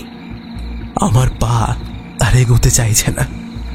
মানুষের আশার শেষ নেই বটে, কিন্তু এই আশা যেন আলেয়ার মতো আমাদের অন্ধকার থেকে গাঢ়তর অন্ধকারে টেনে নিয়ে যাচ্ছে, অথচ কখনো নাগালের ভেতরে আসছে না পূর্ণতাকে নিয়ে। কিন্তু এখনো আমরা যেতে চাই কোথায়? বারবার দুর্ভাগাকে এড়িয়ে অনেকটা যখন নিশ্চিন্ত হয়েছিলাম, তখন হঠাৎ স্থির সমুদ্রের টাইফুনের চেয়ে ভয়ঙ্কর হয়ে এই রুমালখানা আবির্ভূত হলো। তুচ্ছ একখানা রুমাল, সময় বিশেষে তার দামও অনেক বেশি। বিমল, কিন্তু সময় বিশেষে তার দামও অনেক বেশি। বিমল বলল, দিলীপ, তোমার মুখ দেখলে পেঁচারাও আশ্চর্য হবে। কিসের এত ভাবনা? দেখতে পাচ্ছ না, এই রুমালখানা আমাদের চোখের সামনে ভগবানের অনুগ্রহের পতাকার মতো এসে পড়েছে।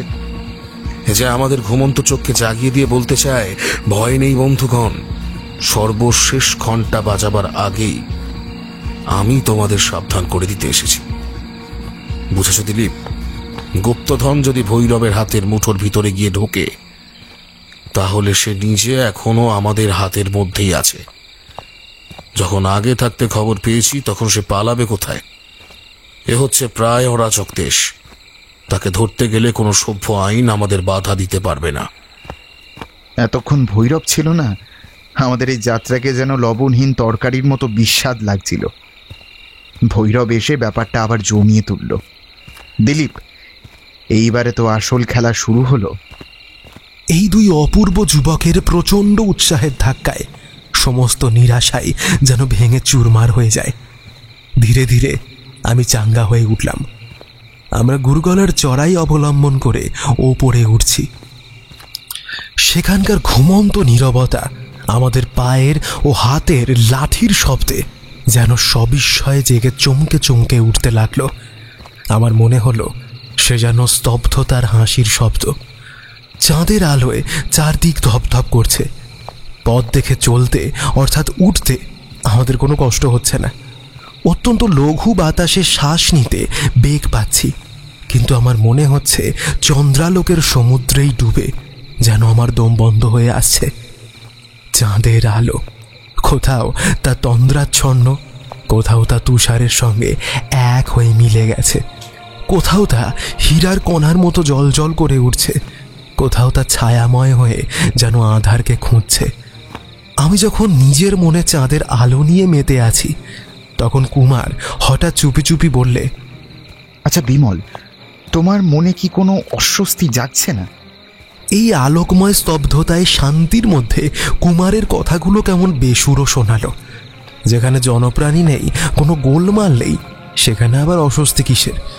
কিন্তু কুমারের কথা শুনে বুকের গাছটা তবু ছাঁত করে উঠল। একবার চারদিকে সন্দেহপূর্ণ দৃষ্টিপাত করলাম, কিন্তু ঘুমন্ত চন্দ্রালোকের স্বপ্ন জগতে হিমালয়ের ধ্যান মূর্তি ছাড়া আর কিছুই দেখতে পেলাম না। বিমল প্রথমে চুপ করে রইল, অল্পক্ষণ পরে বলল, কুমার, তোমার কি অস্বস্তি হচ্ছে? হচ্ছে হচ্ছে। কি অস্বস্তি বলো দেখি। মনে হচ্ছে এই পাহাড়ের উপরে যেন আমরা ছাড়াও আরো অনেক লোক আছে। আর কিছু? যেন তারা আমাদের প্রত্যেক ভাবভঙ্গি লক্ষ্য করছে, যেন অনেকগুলো হিসকুটে চোখ আমাদের দিকে এক দৃষ্টে তাকিয়ে আছে। কুমার বলে কি? ভাবলাম বিমল বোধহয় তার অকারণ ভয় দেখে এখনই ঠাট্টা শুরু করবে, কিন্তু সে ঠাট্টা করলে না। পিঠ থেকে নিজের বন্দুকটা নামিয়ে একবার পরীক্ষা করল, তারপরে ধীরে ধীরে বলল, কুমার, আমার মনের অবস্থাটা অনেকটা তোমারই মতো, কেবল তোমার আর আমার নয়। বাঘার দিকে তাকিয়ে দেখো, ও চলতে চলতে হঠাৎ থেমে দাঁড়াচ্ছে আর কান খাড়া করে যেন কিছু শোনবার চেষ্টা করছে। চেয়ে ফিরে দেখলাম ঠিক সেই মুহূর্তে বাঘা দুকান খাড়া করে পাহাড়ের ওপর দিকে তাকিয়ে আছে। চাঁদের আলোর কথা তখন মন থেকে লুপ্ত হয়ে গেল আমার। খালি চাঁদের আলো দেখছি এক চক্ষু হরিণের মতো, কিন্তু ওই যে পাহাড়ের আশেপাশে শত শত কালো ছায়া অমাবস্যার রহস্যকে ধরে রাখার চেষ্টা করছে, তীক্ষ্ণ দৃষ্টিও যাদের ভেতরে ঢুকতে পারে না, ওগুলোর মধ্যে কি কোনো বিভীষিকা লুকিয়ে থাকা অসম্ভব? যেমন এই কথা মনে হবা অমনি আমি তাড়াতাড়ি বিমল আর কুমারের কান ঘেঁষে দাঁড়ালাম। এই দুটি লোক অসংখ্য বিপদে অভিজ্ঞতা লাভ করে বিপদ সম্বন্ধে এদের একটা সহজ জ্ঞান হয়েছে নিশ্চয়ই। এইবারে বাঘা রুদ্ধ এবং ক্রুদ্ধস্বরে গড়গড় করতে লাগলো। শত্রুর উপস্থিতি সম্বন্ধে যেন নিঃসন্দেহ হয়েছে সে। পাছে বাঘা নাগালের বাইরে ছুটে যায়, সেই ভয়ে রামহরি তড়িঘড়ি তার গলায় শিকল লাগিয়ে দিলে। আমার মনের ভেতরে যাই থাক, বাইরে আমি কিন্তু কখনো কিছু শুনতে দেখতে পেলাম না বা কোনো বিপদের অস্তিত্ব অনুভব করতে পারলাম না। চতুর্দিক যেমন স্থির, স্তব্ধ ও শান্তিময়। আচম্বিতে রামহরি পাহাড়ের নিচের দিকে অঙ্গুলি নির্দেশ করে স্ত্রস্ত কণ্ঠে বলল, দেখো দেখো বাবু, দেখো। উজ্জ্বল চন্দ্রালোকে অবাক হয়ে দেখলুম যে নির্জন পথ দিয়ে আমরা ওপরে উঠেছি, সেই পথ দিয়ে নিচে থেকে দলে দলে লোক নীরবে উপর পানে উঠে আসছে। আলোর ভুবনে যেন দলবদ্ধ ছায়ামূর্তি আকাশ থেকে অকস্মাৎ খসে পড়েছে। বিমল খানিকক্ষণ অবাক হয়ে দেখল, তারপরে একটা নিঃশ্বাস ফেলে বলল, যে কুলিগুলো আমাদের মোটঘাট নিয়ে পিছনে পিছনে আসছিল তারা কোথায় গেল? তারা হয় বিপদ দেখে পালিয়েছে, নয় ওদের দলে গিয়ে ভিড়েছে। যাক, তল্পি তল্পার ভাবনা চুকে গেল, এখন নিজেদের ভাবনা ভাবা যাক। ঠিক সেই সময় মুখ তুলে দেখি পাহাড়ের ওপর দিকেও দলে দলে নরমূর্তি ঠিক যেন পাথর ফুঁড়ে আত্মপ্রকাশ করছে। আমাদের নিচের ও উপরের, পিছনের ও সম্মুখের দুদিকেরই পথ বন্ধ। বিমলের চোখ বিদ্যুৎ বেগে চারদিকে একবার দেখে নিল, সঙ্গে সঙ্গে তার হাতের টর্চটাও ক্ষিপ্র গতিতে চতুর্দিকে সমুজ্জ্বল আলোক রেখা নিক্ষেপ করলে। এমন সময় ওপরের জনতাও নিচে আমাদের দিকে নেমে আসতে লাগলো। বিমলের মুখ প্রশান্ত, কুমারের দিকে তাকিয়ে দেখলাম তার ওষ্ঠধরে দৃঢ়তা ব্যঞ্জন কঠোর হাস্য। সেই ভূত ভয়গ্রস্ত পৌর রামহরি সেও অটল পদে বিমলের পেছনে সোজা হয়ে দাঁড়ালো। এমনকি বাঘা পর্যন্ত সদর্পে ল্যাজ তুলে গড়গড় করছে। প্রভু, বৃত্ত, কুকুর সব এক ধাতুতে গড়া, বিপদকে বিপদ বলে গ্রাহ্য করে না তারা। এদের মধ্যে আমি শেষ পর্যন্ত কোন ভূমিকায় অভিনয় করব জানি না, কিন্তু আমার মনের অবস্থা বিশেষ শান্ত নয়। এখনো ওপর দিকে নিচে যারা আসছে তারা আমাদের খুব কাছে এসে পড়েছে, কিন্তু পর্যন্ত তাদের কণ্ঠে কোনো শব্দ শোনা গেল না, যেন তারা সবাই বোবা। হঠাৎ বিমল পাশে টর্চের আলো ফেলে বলল, ওই যে একটা সরিপথ, ওর শেষে একটা গুহার মতো দেখা যাচ্ছে। ওই গুহার মুখে বন্দুক নিয়ে দাঁড়ালে হাজার শত্রু থাকলেও সরিপথের ভিতরে ঢুকতে পারবে না। ওই ঠাই ছাড়া আপাতত আর কোথাও আশ্রয় দেখছি না। চলো চলো সবাই ওর মধ্যে। আমাদের পথ ছেড়ে ওখানে যেতে দেখে ওপর ও নিচ থেকে জনতার শত শত কণ্ঠে সমুদ্র নির্ঘোষের মতো গম্ভীর এক গর্জন জেগে উঠল, এবং সে গর্জন ছুটে গেল পাহাড়ের শিখরে শিখরে প্রতিধ্বনিত হয়ে দূরে, আরো দূরে। স্তব্ধকে হত্যা করে এ যেন শব্দময় মৃত্যুর নৃশংস উল্লাস।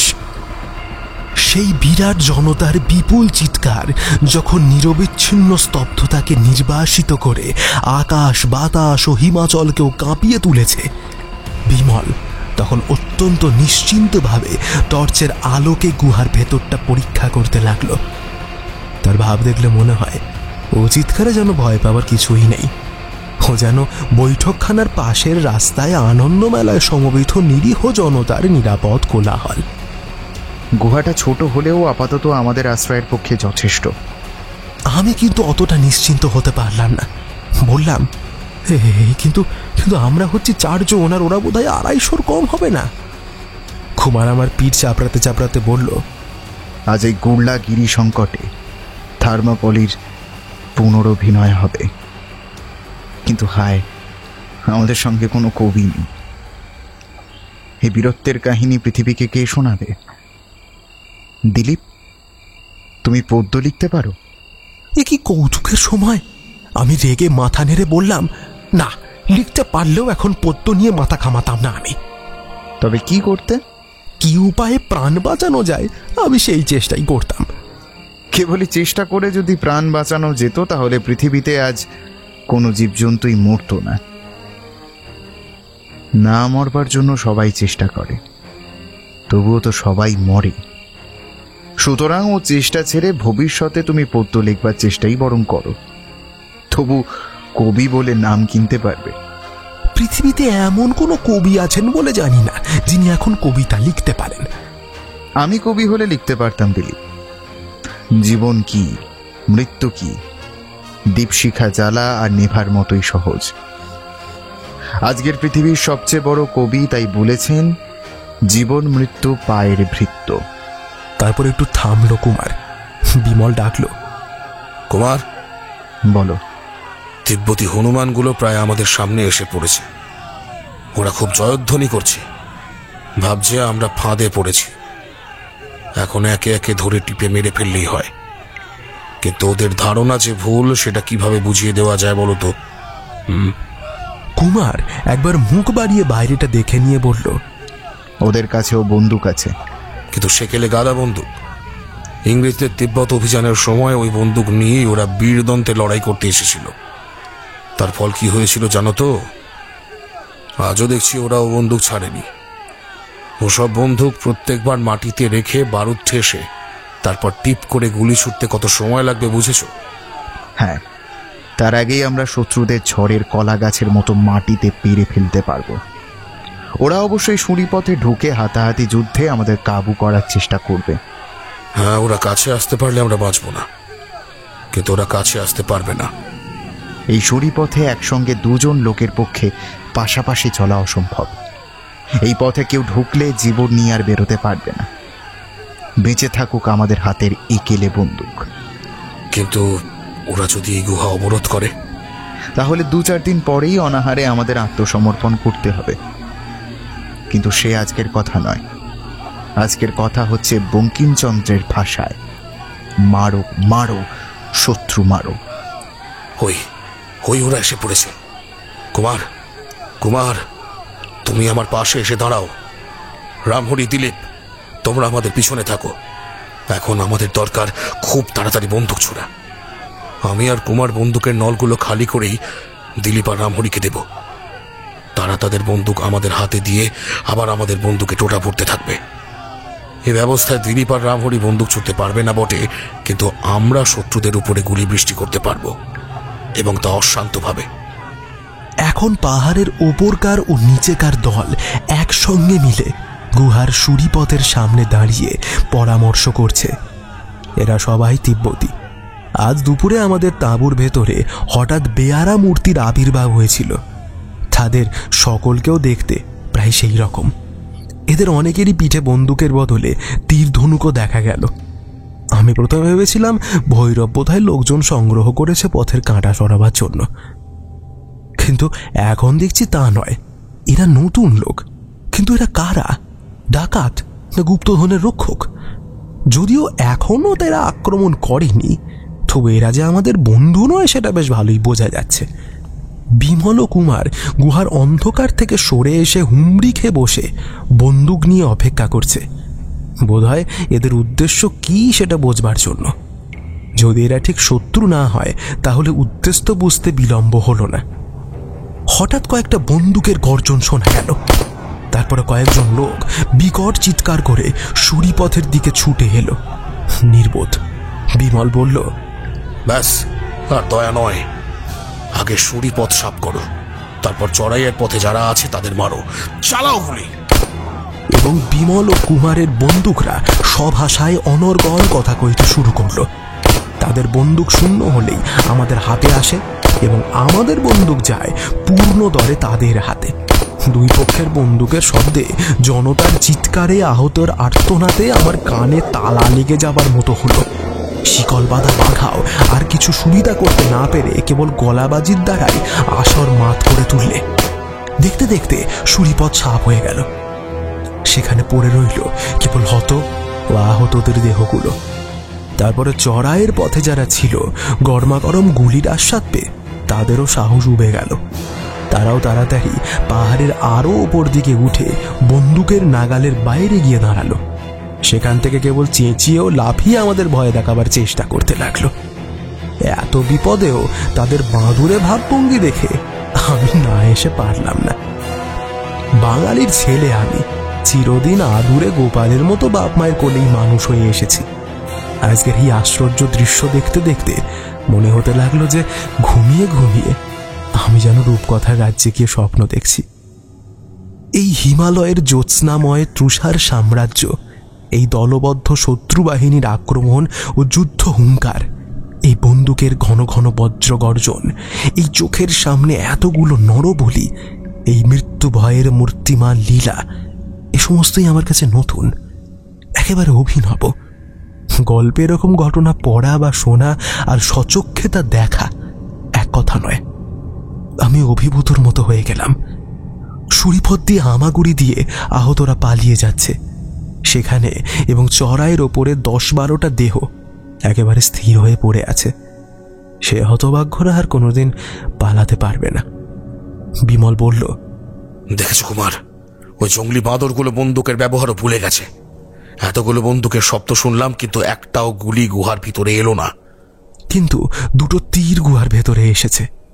হ্যাঁ, বন্দুকের চেয়ে ধনুকে ওদের হাত ভালো, কিন্তু এখন ওরা যেখানে গিয়ে দাঁড়িয়েছে সেখান থেকে তীর ছুঁড়লেও আমাদের কোনো ভয় নেই। ওদের তীর এত দূর আসবে না। ওরা দূরে দাঁড়িয়ে সমানে চিৎকার করতে লাগলো। আমাদের বন্দুকের প্রতাপ দেখে ওদের মন থেকে যুদ্ধ করার স্বাদ বোধহয় একেবারে লুপ্ত হয়ে গেছে। কিন্তু ঘণ্টাখানে কেটে গেল, তবু তারা ওখান থেকে নড়ল না। ওদের উদ্দেশ্য কি? বিমল বলল, বোধহয় যা ভেবেছিলাম তাই। আক্রমণ করে ফল নেই বলে হয়তো ওরা আমাদের এখানেই বন্ধ করে রাখতে চায়। তাহলে উপায়? আমাদের সঙ্গে চামড়ার বোতলে সামান্য জল আছে বটে, কিন্তু তা ফুরিয়ে যেতে কতক্ষণ? বিশ্বাসঘাতক কুলিরা আমাদের মালপত্র নিয়ে পালিয়েছে। আরে খাবার পাবো কোথায়? অনাহারে কতদিন আত্মরক্ষা করতে পারবো? আচম্বিতে ও আবার কি ব্যাপার? আমাদের গুহার ওপরে গড়গড় করে একটা শব্দ হলো, এবং তারপরেই গুহার ঠিক মুখে ভীষণ শব্দে বড় বড় কতকগুলো পাথর এসে পড়ল। ওরা কি পাথর ছুঁড়ে আমাদের মারতে চায়? গুলি গেল, পাথর কিন্তু কোথা থেকে ছুটছে? তারপরে লক্ষ্য করলাম এমন সব প্রকাণ্ড পাথর কোনো একজন মানুষের পক্ষে ছোঁড়া সম্ভবপর নয়। এইসব পাথরের এক একখানা শূন্য তুলতে 3-4 লোকের দরকার। আবার গুহার গড়ানে ছাদ অবধি তেমনি গড়গড় শব্দ। আবার তেমন কতগুলো পাথর গুহার মুখে এসে, এবং সঙ্গে সঙ্গে শুনলাম শত্রুদের কণ্ঠে দ্বিগুণ উৎসাহে উল্লাসের চিৎকার। তখনই আন্দাজ করলাম শত্রুদের ভেতর থেকে বোধহয় একদল লোক অন্য কোনো পথ দিয়ে আমাদের গুহার ছাদে এসে উঠেছে, এবং সেইখান থেকে এই পাথরগুলো গড়িয়ে গড়িয়ে নিচে ফেলে দিচ্ছে। ক্রমাগত পাথর পড়ছে, আর গুহা থেকে বেরিয়ে ছাদের শত্রুদের মারবারও উপায় নেই। বিমল ব্যাপারটা বুঝে পড়ল। কুমার, এইবারে আমাকে ভাবালে দেখছি। ওরা গুহার ছাদ থেকে পাথর ফেলে গুহার মুখ বন্ধ করে দিতে চায়। সে যে জ্যান্ত কবর। কিন্তু এখন গুহা থেকে বেরিয়ে খোলা জায়গায় গেলে হয়তো অনেক শত্রু মারতে পারবো, কিন্তু শেষ পর্যন্ত ওদের হাতেই তাহলে আমাদের মরতে হবে।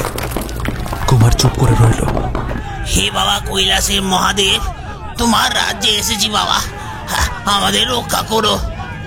কিন্তু রামহরি, মহাদেব যে প্রলয়কর্তা, সে কথা তুমি কি ভুলে গিয়েছো? এই থামো থামো, তোমায় আর এত ব্যাখ্যানা করতে হবে না।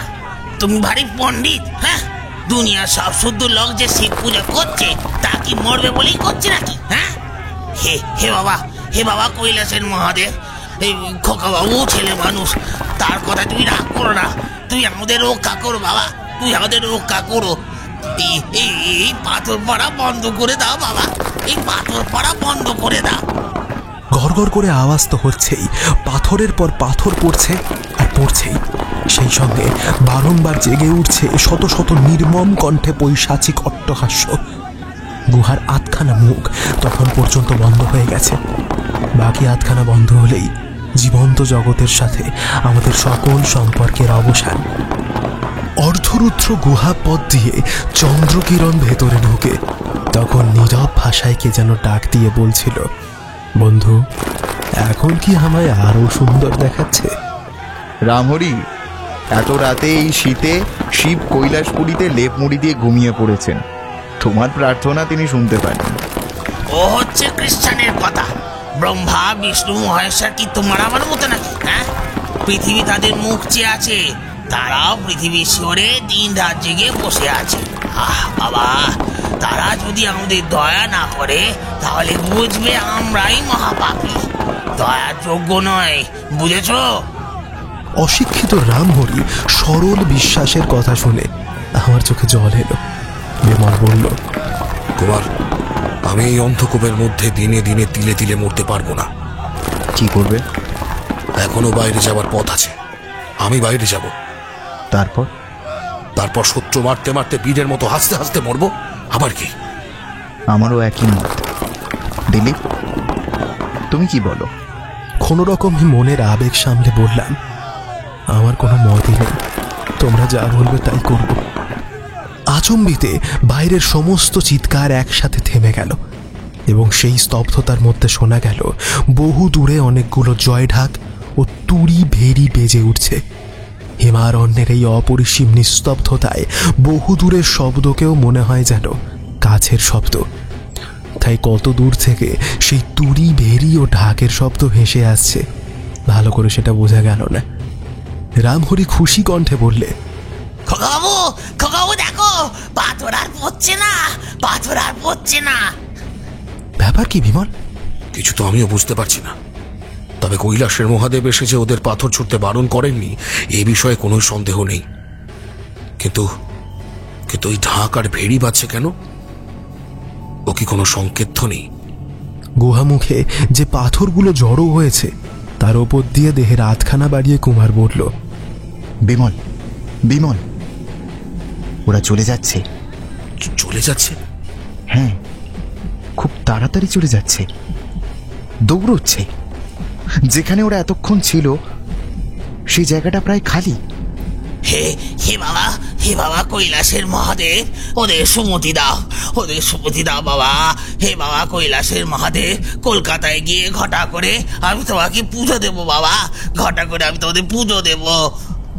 পাহাড়ের উপরে আর কেউ নেই, পথ সাফ। কিন্তু এটা হতভাগাদের নতুন কোনো চাল নয় তো? হয়তো আমাদের বাইরে বার করার একটা ফিকির মাত্র।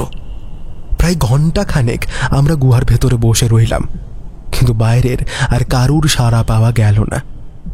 বিমল ফের হাসতে হাসতে বলল, রামহরি, মহাদেব সত্যি ঘুমন না, তিনি তোমার কথা শুনতে পেয়েছেন।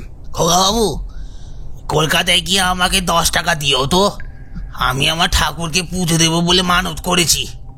কিন্তু বিমল, সমস্ত ব্যাপারটা রহস্যময় আর অসম্ভব বলে মনে হচ্ছে আমার। চলো, বাইরে গেলে হয়তো একটা হদিশ পাওয়া যেতে পারে। আমরা পাথরের স্তূপ টোপকে একে একে বাইরে গিয়ে দাঁড়ালাম। চাঁদ তখন পশ্চিম আকাশে। সে সব পাহাড়ের শিখর এতক্ষণ জ্যোৎস্নায় জ্যোৎস্নাকলিত হয়েছিল, এখন তারা হয়েছে ছায়াময়, এবং যেখানে ছিল ছায়া সেখানে এসেছে আলো।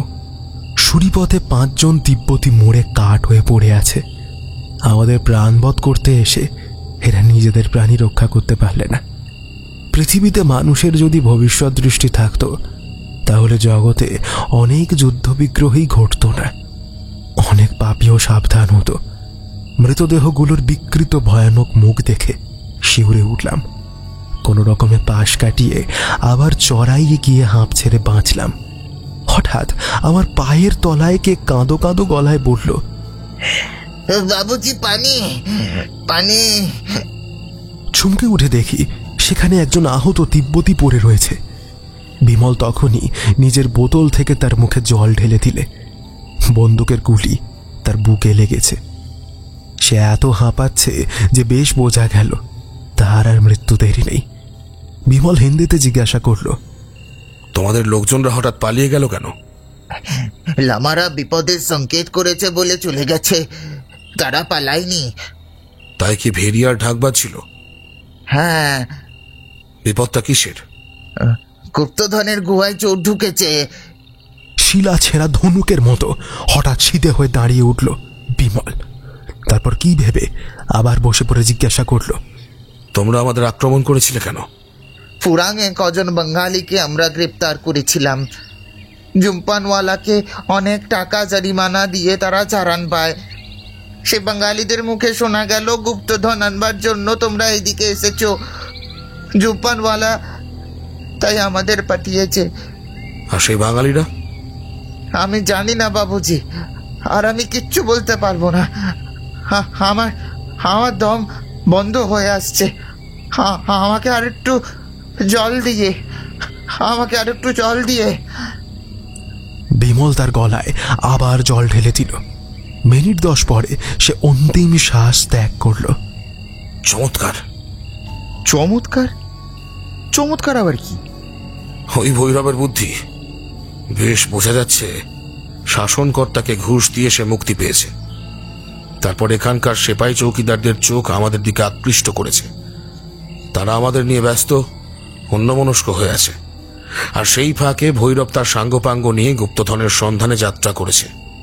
কিন্তু এমন চমৎকার চালাকি খাটিয়েও ভৈরব বোধহয় শেষ রক্ষা করতে পারেনি। লামার দল তাদের আবিষ্কার করে ফেলেছে।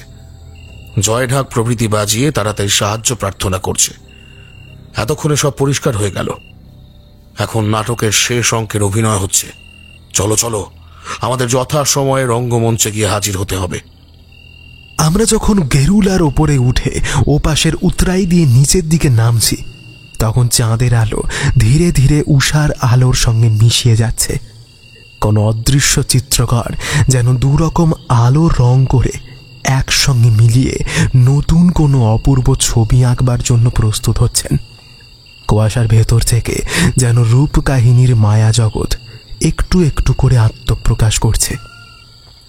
ক্রমে ক্রমে কুয়াশার স্বপ্ন জবনিকা বিরাট কোনো রঙ্গালয়ের অর্ধস্বচ্ছ পাতলা পর্দার মতো ধীরে ধীরে শূন্যে ওপরে উঠতে উঠতে দুলতে দুলতে কাঁপতে কাঁপতে লাগল।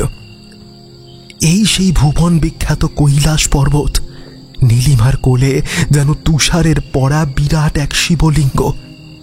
গৌরী উষার অরুণ কিরণ কুসুম প্রভাতী পূজার নিবেদনের মতো মহাতাপস শিবের তৃষার কান্তির ওপরে এসে পড়ে তাকেও রাঙা করে তুলল। নিচের দিকে তাকিয়ে দেখলাম, হে কি সরোবর নাকি সাগর! নীলাকাশের অসীমতার তলায় এক বিপুল নীলিমার সৃষ্টি করে রাবণ হ্রদ প্রভাতের প্রথম আলোকের আশীর্বাদ গ্রহণ করছে। ধু ধু ধু মরুপ্রান্তরে মাইলের পর মাইল থই থই করছে অগাধ জলরাশি। স্বপ্নাতীত মহাবিস্ময় যেন মূর্তি ধরেছে। এমন মনোহর সরোবর যেখানে এলে তপস্যা করতে সাধ যায়, সেখানে কিন্তু লোকালয়ের চিহ্ন পর্যন্ত দেখলাম না। মরুভূমিতেও লোকের বসতি থাকে, কিন্তু এ যেন অভিশপ্তের মুলুক। সেই জন্যই কি একে রাবণ হ্রদ বা রাক্ষস তাল বলে ডাকা হয়? মনে পড়ল পথে একজন লোক সাবধান করে দিয়েছিল যে রাক্ষস তালের রূপ দেখে ভুলে যেন তার জলে নামতে না যায়। কেন? এখানে তো ভয়ের কিছু দেখছি না। কিন্তু একটু পরেই আমরা ভয়ের কারণটা বুঝতে পারলাম। রামহরি শিবলিঙ্গরূপী আশ্চর্য কৈলাস শিখর দেখেই উচ্ছ্বসিত কণ্ঠে বলে উঠল, বম মহাদেব, বম মহাদেব, আজ আমার জন্ম সার্থক হলো, আজ আমার জন্ম সার্থক হলো। বলেই সে পাহাড়ের উপরে দণ্ডবৎ হয়ে বারবার মাথা ঠুকে প্রণাম করতে লাগলো। আমিও কৈলাসের সূর্যোদয় দেখতে দেখতে ভুলেই গেলাম তার সমস্ত কথা। হঠাৎ কুমার বলে উঠল, দেখো দেখো, ও কি কাণ্ড! চমকে ফিরে কুমারের দৃষ্টি অনুসরণ করে সবিস্ময়ে দেখলাম রাবণ হ্রদের পাশ দিয়ে নানা রঙা নুড়ি ছড়ানো পথে 6-7 জন লোক ঊর্ধ্বশ্বাসে ছুটে আসছে গরুলার দিকেই। খেয়ে ওরা দূর থেকে চেনা গেল না, কিন্তু অমন করে ছুটছে কেন? যেন ওদের বাঘে তারা করেছে। তারা আরও কাছে এসে পড়ল, ক্রমে আরও কাছে। এমন সময় তাদের কাছ থেকে দূরে, অনেক দূরে দেখা গেল পিঁপড়ের সারির মতো দলে দলে লোক। তারাও ছুটে আসছে। তাহলে প্রথম দল পালাচ্ছে ওদেরই ভয়ে। বিমল উৎকট আনন্দপূর্ণ স্বরে বলল, কুমার, আমাদের প্রিয় বন্ধু ভৈরব আর তার সাঙ্গাতদের চিনতে পারছো কি? পেছনে তিব্বতী পঙ্গপাল নিয়ে ওরা এইদিকেই আসছে। ভৈরব, ভৈরব! তাহলে আবার ভৈরবের সাথে দেখা হলো। আমার বৃত্তি হত্যাকারী ভৈরব। হ্যাঁ, আজ আমি তার সাথে শেষবার দেখা করতে চাই। কুমার সবিস্ময়ে বলল, কিন্তু ওদের প্রত্যেকের হাতে বড় বড় একটা বাক্স রয়েছে কেন? বিমলের চক্ষু বিস্ফারিত হয়ে উঠল। সে উত্তেজিত কণ্ঠে বলল, ওগুলোকে বড় বাক্স বলে না, ছোট সিন্ধুকই বলা উচিত। ওগুলোর ভিতরে কি আছে? রামহরি আমাদের সকলের মনের সন্দেহ ভাষায় প্রকাশ করে বলল, বলছি গুপ্তধন নয় তো? হ্যাঁ, তাছাড়া আর কি হতে পারে?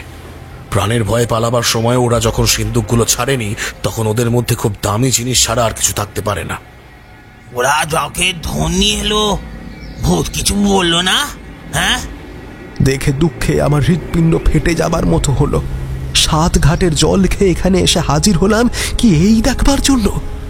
কুমার আমার চিন্তায় প্রতিধ্বনি করে বলল, বিমল, বিমল, আমাদের চোখের সামনে ওরা গুপ্তধন নিয়ে পালাবে, আর আমরা কাঠের পুতুলের মতো দাঁড়িয়ে দাঁড়িয়ে দেখব? ওরা আর কোথায় পালাবে কুমার? ওদের পিছনে পঙ্গপালের মতো শত্রু। ওদের এক পাশে পাহাড় আর এক পাশে হ্রদ। ওদের সম্মুখে আছি আমরা, আর ওরা এদিকেই আসছে সিন্ধুকগুলো আমাদের হাতে তুলে দেবার জন্য। আমাদের অনেক পরিশ্রম বেঁচে গেল। আমি এখন খালি এই কথাই ভাবছি যে সিন্ধুকগুলো ওদের হাত থেকে নিতে কত সময় লাগবে। তার মধ্যে তিব্বতী হনুমানগুলো কাছে এসে পড়বে না তো? আমাদেরও তো যথাসময় পালাতে হবে। তিব্বতীরা এখনো অনেক তফাতে আছে। আমাদের কাছে আসতে হলে ওদের এখনো 8 মাইল পথ পার হতে হবে। কিন্তু ভৈরবরা এসে পড়ল। ওরাও আমাদের দেখে ভয়ে থমকে দাঁড়িয়েছে। ওদের পালাবার আর কোনো পথ নেই। আবার ধরো বন্দুক, অগ্রসর হও। বন্দুক তুলে আমরা বেগে তাদের আক্রমণ করতে ছুটলাম। প্রথমটা কয়েক মুহূর্তের জন্য ভৈরবরা স্তম্ভিতের মতো দাঁড়িয়ে রইল। আমাদের এখানে দেখবার জন্য তারা কেউই প্রস্তুত ছিল না। ভৈরব একবার পেছন পানে তাকালো, কিন্তু সেদিকে দৃশ্য আরো ভয়ঙ্কর। কাতারে কাতারে লোক ছুটে আসছে, জনতার যেন শেষ নেই। এ জনতা সাগর কাছে এসে পড়লে ভৈরবের সঙ্গে আমাদেরও কোথায় তলিয়ে যেতে হবে। বিমল একবার বন্দুক ছুটল, বোধহয় ভৈরবকে ভয় দেখানোর জন্যই, কারণ গুলি কারোর গায়েই লাগলো না। ভৈরব মরিয়া হয়ে চেঁচিয়ে বলল, সবাই জলে ঝাঁপিয়ে পড়ো, সাঁতার দাও। চোখের নিমেষে তারা 7 জনেই রাবণ হ্রদের দিকে ফিরল। বহুদূর থেকে তিব্বতের কণ্ঠে আবার প্রায় সমুদ্র গর্জনের মতো গম্ভীর চিৎকার জেগে উঠল। তারাও ভৈরবদের উদ্দেশ্য বুঝতে পারল, কিন্তু তারা চেঁচালে কেন? ওরা জলে ঝাঁপ দিলে গুপ্তধনের সিন্ধুকগুলো ডুবে যাবে বলে? আর কোথায় যাবে তুমি ভৈরব? তুমি যদি জলে ঝাঁপ দাও, আমি পাতালে গিয়েও তোমাকে ধরবো। হয় বাক্সগুলো দাও, নইলে জলে পড়েও বাঁচবে না। কিন্তু তারা কেউ আমাদের কথায় কান পাতলে না, একবার ফিরেও তাকালে না। আমাদের তাদের কাছে যাবার আগেই ওরা অতি বেগে রাবণ হ্রদের মধ্যে গিয়ে পড়ল। আর চোখের সম্মুখে যে অভাবিত ও ভয়ানক দৃশ্য জেগে উঠল, তা আমাদের সকলেরই দেহ প্রস্তর মূর্তি মতো আড়ষ্ট করে দিল। সেই অদ্ভুত দৃশ্য দেখে বুঝলাম এই হ্রদের নাম রাক্ষসতাল হয়েছে কেন। আমি হলে এই হ্রদের নাম দিতাম মৃত্যু সায়র। যে দৃশ্যের কথা মনে হলে ভয়ে এখনো আমার সর্বাঙ্গ ঠান্ডা হয়ে যায়। কিন্তু হয়তো এটা বিধাতারই দেওয়া শাস্তি। ভৈরবের দলের 6 জন লোক দিকবিদিক জ্ঞান হারিয়ে পাগলের মতো জলের ভেতরে গিয়ে পড়ল। কিন্তু হাঁটু জলে পৌঁছতে না পৌঁছতই তাদের প্রত্যেকের কোমর পর্যন্ত হঠাৎ করে অদৃশ্য হয়ে গেল। আমি সঙ্গে সঙ্গে ভয়ে চেঁচিয়ে উঠলাম। তারপরে দেখতে দেখতে তাদের বুক পর্যন্ত ডুবে গেল, যেন পাতালে তাদের পা ধরে সজোরে কেউ আকর্ষণ করছে। রামহরি চেঁচিয়ে উঠল, চোরাবালি, চোরাবালি, চোরাবালি! অভাগারা পরিত্রাহী ডাক ছেড়ে বলল, বাঁচাও, বাঁচাও! কিন্তু জীবন যেতে বসেছে, তবু তারা সিন্ধুকগুলো ছাড়ল না, বরং যেন আরো বেশি করে 2 হাতে বুকের উপরে আঁকড়ে ধরল। আমার বিশ্বাস ওই সিন্ধুকগুলোর ভারেই ওদের দেহ বেশি শীঘ্র চোরাবালির মধ্যে বসে যাচ্ছে। রামহরি আবার চেঁচালো, লম্বা হয়ে শুয়ে পড়ো, লম্বা হয়ে শুয়ে পড়ো! কিন্তু কে লম্বা হয়ে শোবে? তখন ওদের গাল পর্যন্ত বসে গিয়েছে এবং মুখ খালি চিৎকার করছে, বাঁচাও বাঁচাও বলে। বিমল একবার জলের ভেতরে পা বাড়ালো এবং সঙ্গে সঙ্গে তারও হাঁটু অবধি ডুবে গেল। রামহরি এক লাফে এগিয়ে প্রচণ্ড জোরে টান মেরে তাকে সরিয়ে আনলো। এ কি ভয়ানক মৃত্যু! আমরা কি কোনো সাহায্য করব না? নিজেদের প্রাণ দিয়ে দুরাত্মাদের জন্য আমি প্রাণ দান করতে রাজি নই। তখন কারুর দেহ একেবারে তলিয়ে গিয়েছে, কারুর কেবল মাথা দেখা যাচ্ছে এবং কোথাও বা একখানা হাত শুধুমাত্র জলের উপরে জেগে ছটফট করছে। কিন্তু পালের গোদা ভৈরব ছিল সর্বশেষে। ঝাঁপ দেওয়ার আগেই দলের লোকজনের অবস্থা দেখে সে আর জলে নামেনি। এতক্ষণ সে আড়ষ্টের মতো সেখানেই দাঁড়িয়েছিল। প্রবল উত্তেজনায় আচ্ছন্ন হয়ে পালাবার চেষ্টা পর্যন্ত করেনি। আমরাও এতগুলো মানুষকে একসঙ্গে হঠাৎ এমন মৃত্যুফাঁদে পড়তে দেখে তার অস্তিত্ব সম্পূর্ণরূপে ভুলে গিয়েছিলাম। এখন আমার হুঁশ হলো। তাড়াতাড়ি ফিরে দেখি ভৈরব যেখানে ছিল সেখানে আর কেউ নেই। সেও জলে ঝাঁপ দিলে নাকি? না, তাহলে এত শীঘ্র অদৃশ্য হতো না। অন্যদিকে তাকিয়ে দেখি তিব্বতীরা চিৎকার করতে করতে অনেকটা কাছে এসে পড়েছে। সেই দিকেও ভৈরব নেই। চেঁচিয়ে বললাম, বিমল, কুমার, ভৈরব কোথায় গেল? তারা বিদ্যুৎ বেগে ফিরে তাকালো। এদিক ওদিক তাকিয়ে বিমল বলল, ভৈরব কি আবার ফাঁকি দিল? ওই যে শয়তান পাহাড়ে উঠেছে। তাই তো, সিন্দুকটা কাঁধে করে ভৈরব দ্রুত পদে পাহাড়ে উঠে যাচ্ছে। ভৈরব, যদি বাঁচতে চাও এখনো দাঁড়াও। ভৈরব দাঁড়াবার নাম মাত্র করল না। প্রাণ থাকতে তোমাদের পালাতে দেব না। বাঘা! বাঘা ল্যাজ নাড়তে নাড়তে বিমলের কাছে গিয়ে দাঁড়ালো। বিমল হাত দিয়ে ভৈরবকে দেখে ইশারা করে বলল, ধর ওকে। বাঘা লাফাতে লাফাতে পাহাড়ের দিকে ছুটল এবং আমরাও তাকে অনুসরণ করলাম। পাহাড়ের অপথ বিপদ দিয়ে একটা সিন্দুক ঘাড়ে করে মানুষ যে এত তাড়াতাড়ি ওপরে উঠতে পারে, আজ সচক্ষে ভৈরবের পলায়ন না দেখে আমি কখনো বিশ্বাসই করতাম না। প্রতি মুহূর্তেই মনে হয় এই বুঝি সে পাহাড়কে আছাড় খেয়ে গড়াতে গড়াতে নিচে এসে পড়ে। কিন্তু তারপরে দেখি সে নিজেকে আশ্চর্যভাবে সামলে নিয়ে এক পাথর থেকে আর এক পাথরে লাফ মারছে। মানুষ এমন মরিয়াও হতে পারে? বাঘা যদি সমতল ক্ষেত্রে থাকতো তাহলে ভৈরবকে খুব সহজেই ধরে ফেলতে পারত, কিন্তু এই দুরারোহ পাহাড়ের ওপরে উঠে ভৈরবকে ধরা তার পক্ষে কঠিন হয়ে পড়ল। শেষ পর্যন্ত সে হয়তো ভৈরবকে ধরতেই পারবে না। আমরাও প্রাণপণে পাহাড়ে উঠছি। উঠতে উঠতে আমি বললাম, বিমল, ভৈরবকে ধরার ঝোঁকে নিজেদের বিপদের কথা ভুলে যেও না। পিছনে তিব্বতী সেপাইরা আছে, তারাও আর মিনিট সাতেকের মধ্যেই পাহাড়ের তলায় এসে পড়বে। বিমল প্রায় ডিগবাজি খেয়ে নিচে এসে ওপরের একখানা পাথরের ওপরে উঠে এসে বলল, আমি তাদের কথা ভুলে যাইনি, কিন্তু তারা বোধহয় অনেকক্ষণের জন্যই আমাদের কথা ভুলে যাবে। কুমার হামাগুড়ি দিয়ে একটা ঢালু জায়গা পার হয়ে বলল, কেন? গুপ্তধন যে কারা চুরি করেছে সেটা তারা সচক্ষেই দেখেছে। আর এটাও তাদের চোখ এড়ায়নি যে চোরেরা সিন্দুক জড়িয়ে হ্রদের চোরাবালির তলায় আশ্রয় নিয়েছে। তখন তারা অত চেঁচাচ্ছিল কেন জানো? হ্রদ যে বিপজ্জনক, নিশ্চয়ই সে সম্বন্ধে চোরদের সাবধান করবার জন্য। চোরদের প্রাণের চেয়ে তাদের কাছে ঢের বেশি মূল্যবান হচ্ছে ওই সিন্দুকগুলো। আমার বিশ্বাস এখন তারা চোরাবালির ভিতর থেকে রত্নোদ্ধার করতেই ব্যস্ত থাকবে। সে বড় অল্প সময়ের কাজ নয়, ততক্ষণে আমরা অনেক দূরে সরে পড়তে পারবো। কিন্তু একটা চোর যে সিন্ধুক নিয়ে পাহাড়ের উপরে উঠছে! গোলমালে আমরাই যা প্রথমে দেখতে পাইনি, অত দূর থেকে তিব্বতীরা কি সেটা লক্ষ্য করতে পেরেছে?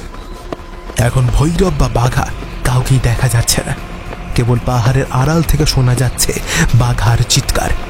সেই চিৎকার শুনে বুঝতে পারছি কোন দিকে যেতে হবে। কুমার ক্রুদ্ধস্বরে কাঁপতে কাঁপতে বলল,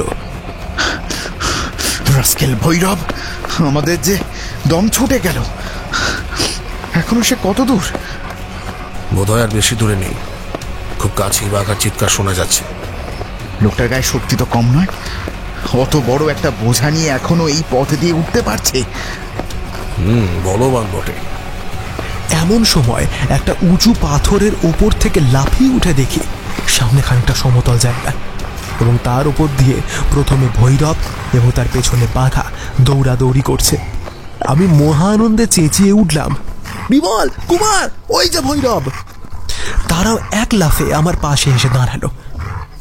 ভৈরব বাঘাকে এড়োবার জন্য তার সিন্ধুকটা ছুঁড়ে ফেলে দিয়েই ছুটতে শুরু করলো, কিন্তু বাঘা এখন সমতল জমি পেয়েছে, তার সঙ্গে ভৈরব পারবে কেন? বাঘাকে তখন দেখলে সত্যিই ভয় হয়।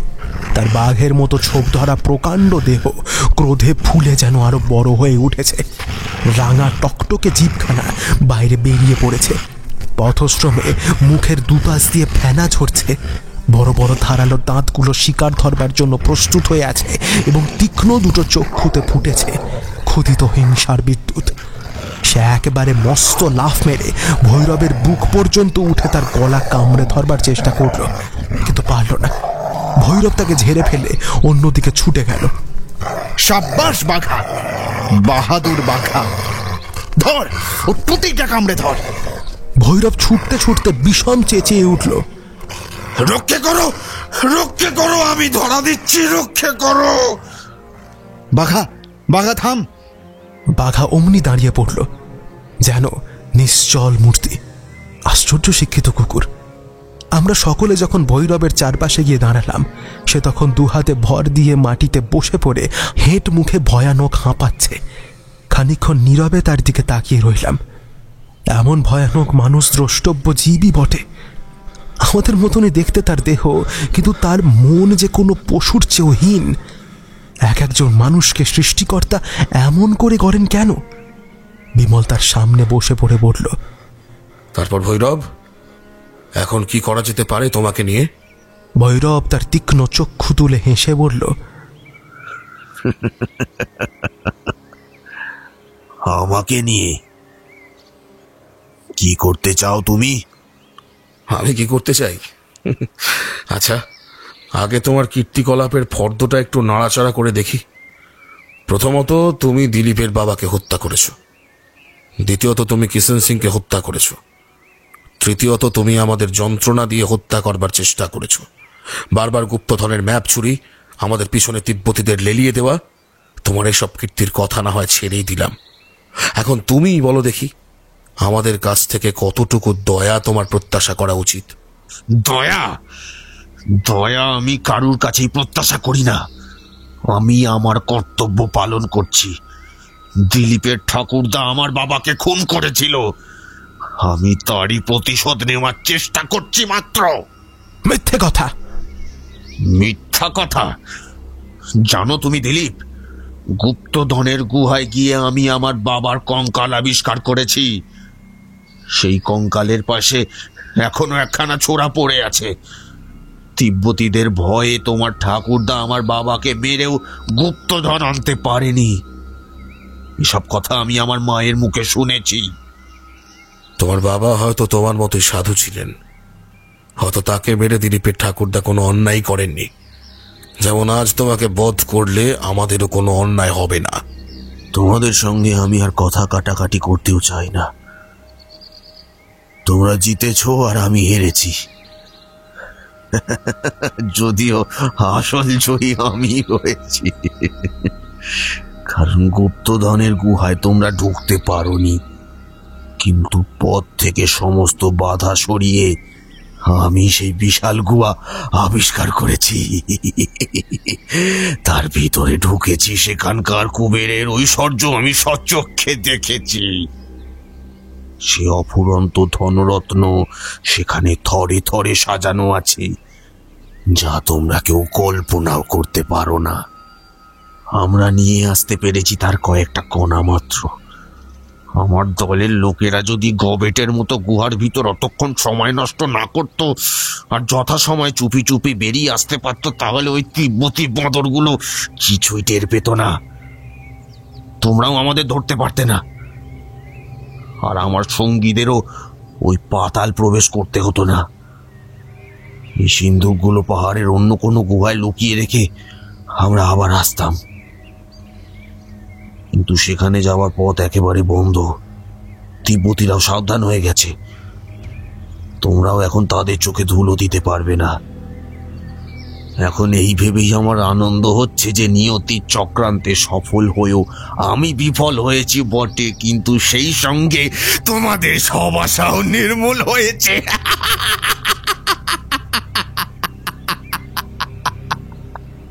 ভৈরব, তোমার বক্তৃতা অনেকক্ষণ ধরে শুনলাম, এখন আবার জিজ্ঞাসা করি, অতঃপর তোমাকে নিয়ে কি করা যেতে পারে? তোমরা আমাকে নিয়ে যা খুশি করতে পারো, আমার কিছুতেই আপত্তি নেই। তোমরা 4 জন আর আমি একলা। তোমাদের অস্ত্র আছে আর আমি নিরস্ত্র। গুহা থেকে তাড়াতাড়ি পালাবার সময় আমার বন্দুকটা পর্যন্ত ফেলে এসেছি। কাজেই তোমাদের বাধা দেওয়ার কোনো শক্তি আমার নেই।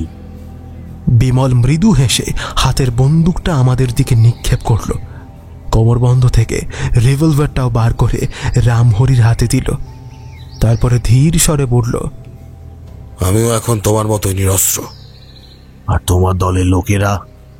আমি তোমাকে কথা দিচ্ছি, আমার দলের কেউ তোমার গায়ে হাত দেবে না। তোমার উদ্দেশ্য কি? আমি আগে ন্যায় যুদ্ধে একলা তোমার দর্প চূর্ণ করতে চাই, তারপর ভেবে দেখব কোন শাস্তি তোমার উপযুক্ত। তুমি আমার সঙ্গে হাতাহাতি লড়বে? হ্যাঁ। যদি আমি জিতি?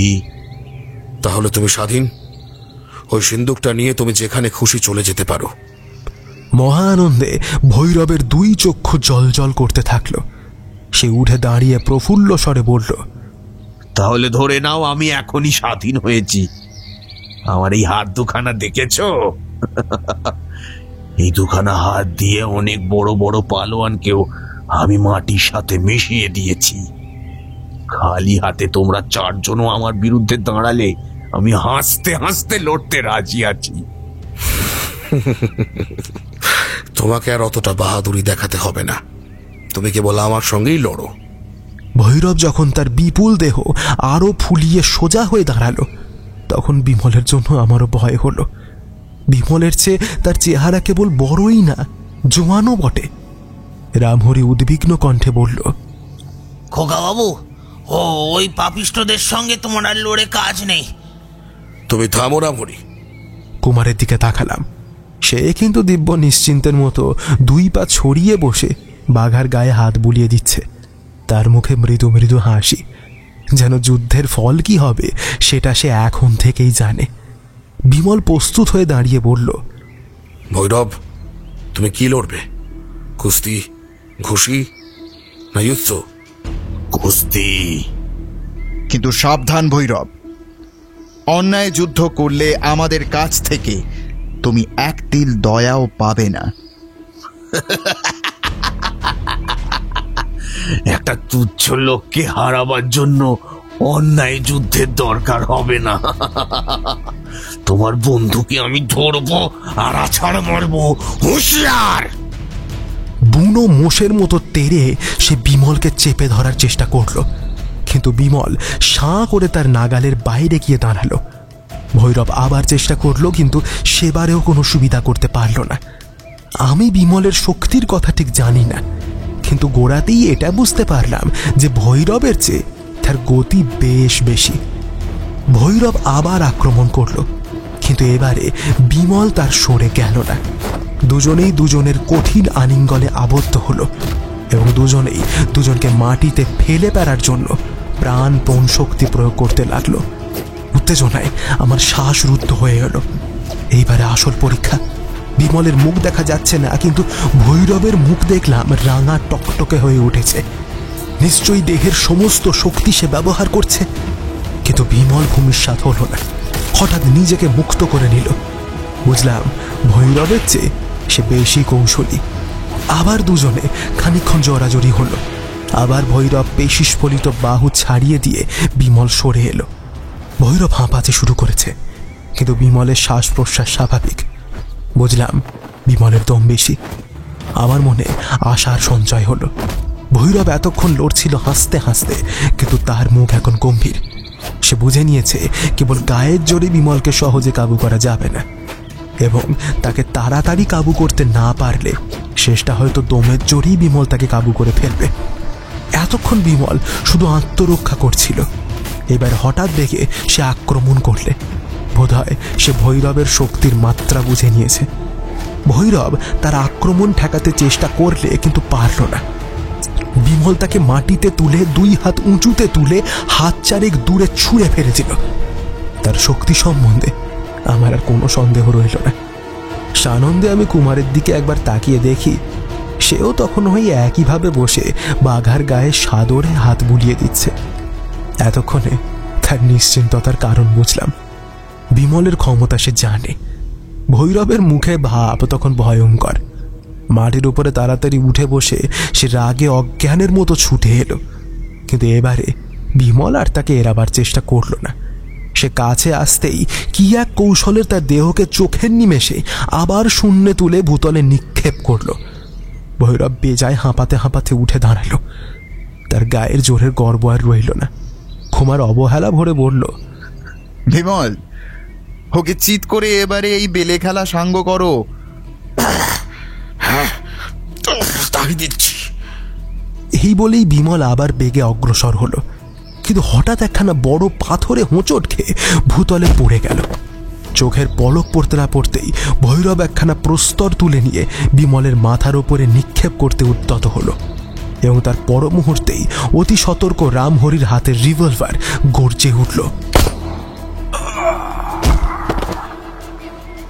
বিমল যখন উঠে দাঁড়ালো, দুরাত্মা ভৈরবের দেহ তখন মাটির উপরে স্থির হয়ে পড়ে আছে। বিমল এগিয়ে গিয়ে তার দেহটাকে নেড়ে চেড়ে বলল, পৃথিবীকে আর এর ভার সইতে হবে না। গুলি মস্তিষ্ক ভেদ করেছে। বিমল সিন্ধুকের ডালা খুলে ফেলল। তার ভেতরের দিকে তাকিয়ে আমাদের চক্ষু স্থির হয়ে গেল। হিরে, চুনি, পান্নার ছড়াছড়ি, পায়রার ডিমের মতো বড় বড় মুক্ত। কি অসম্ভব দৃশ্য! আমার মাথা ঘুরতে লাগলো। বিমল সহাস্যে বলল, দিলীপ, এখানে যা আছে তাই দিয়ে তুমি একটা রাজ্য কিনতে পারো। এসব এখন তোমার। না না না, এ ধনরত্ন আমরা সবাই সমান ভাগ করে নেব। কুমার মাথা নেড়ে কঠোর কণ্ঠে বলল, আমরা এখানে এসেছি তোমাকে সাহায্য করতে, তোমার দান গ্রহণ করতে নয়। আমারও তাই মত, কিন্তু আপাতত রত্নগুলো ওর ভিতর থেকে বের করে নিয়ে প্রত্যেকে নিজের সঙ্গে কিছু কিছু লুকিয়ে রাখো। ও সিন্ধুক ঘাড়ে নিয়ে যেতে গেলে আমরা নিশ্চয়ই ধরা পড়ব। তাড়াতাড়ি সিন্ধুক খালি করে ফেলে আমরা দ্রুত পদে সেখান থেকে চলে এলাম। রত্নশূন্য সিন্ধুক ও জীবন শূন্য ভৈরবের দেহের দিকে কৈলাসের রক্তমুখ দীপ্ত সূর্য তাকিয়ে রইল নিষ্পলক নেত্রে।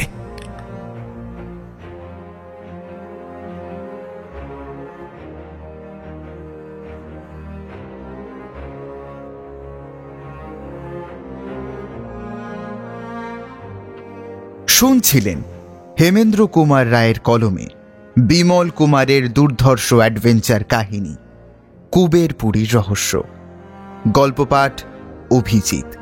বিমল এবং কুমারের চরিত্রে ইভান সরকার এবং আমি রক্তিম। অন্যান্য চরিত্রে অভিষেক, ঋদ্ধি, শ্রীরূপ, শুভ, ইভান সরকার, শুভজিৎ, আসঞ্জন এবং আমি রক্তিম। আবহ ফিনিক্স, প্রচ্ছদ রৌমজিৎ, স্ক্রিপ্টিং স্নেহা। সমগ্র পরিবেশনা ও পরিচালনায় টিম হরস্কোপ। কেমন লাগলো গল্পটা অবশ্যই কমেন্ট করে জানাতে ভুলো না। ভালো লাগলে তোমরা সবাই জানো কি করতে হয়, লাইক করতে হয় আর প্রচুর প্রচুর শেয়ার করতে হয়। আমরা তোমাদের সবার কাছে আরও একবার অনেক অনেক অনেক কৃতজ্ঞতা জানাই এতগুলো দিন ধরে আমাদের সাথে থাকার জন্য। আমরা খুব তাড়াতাড়ি ফিরছি নতুন গল্প নিয়ে। ততদিন সবাই ভালো থেকো আর সবাইকে ভালো রেখো। শুভরাত্রি।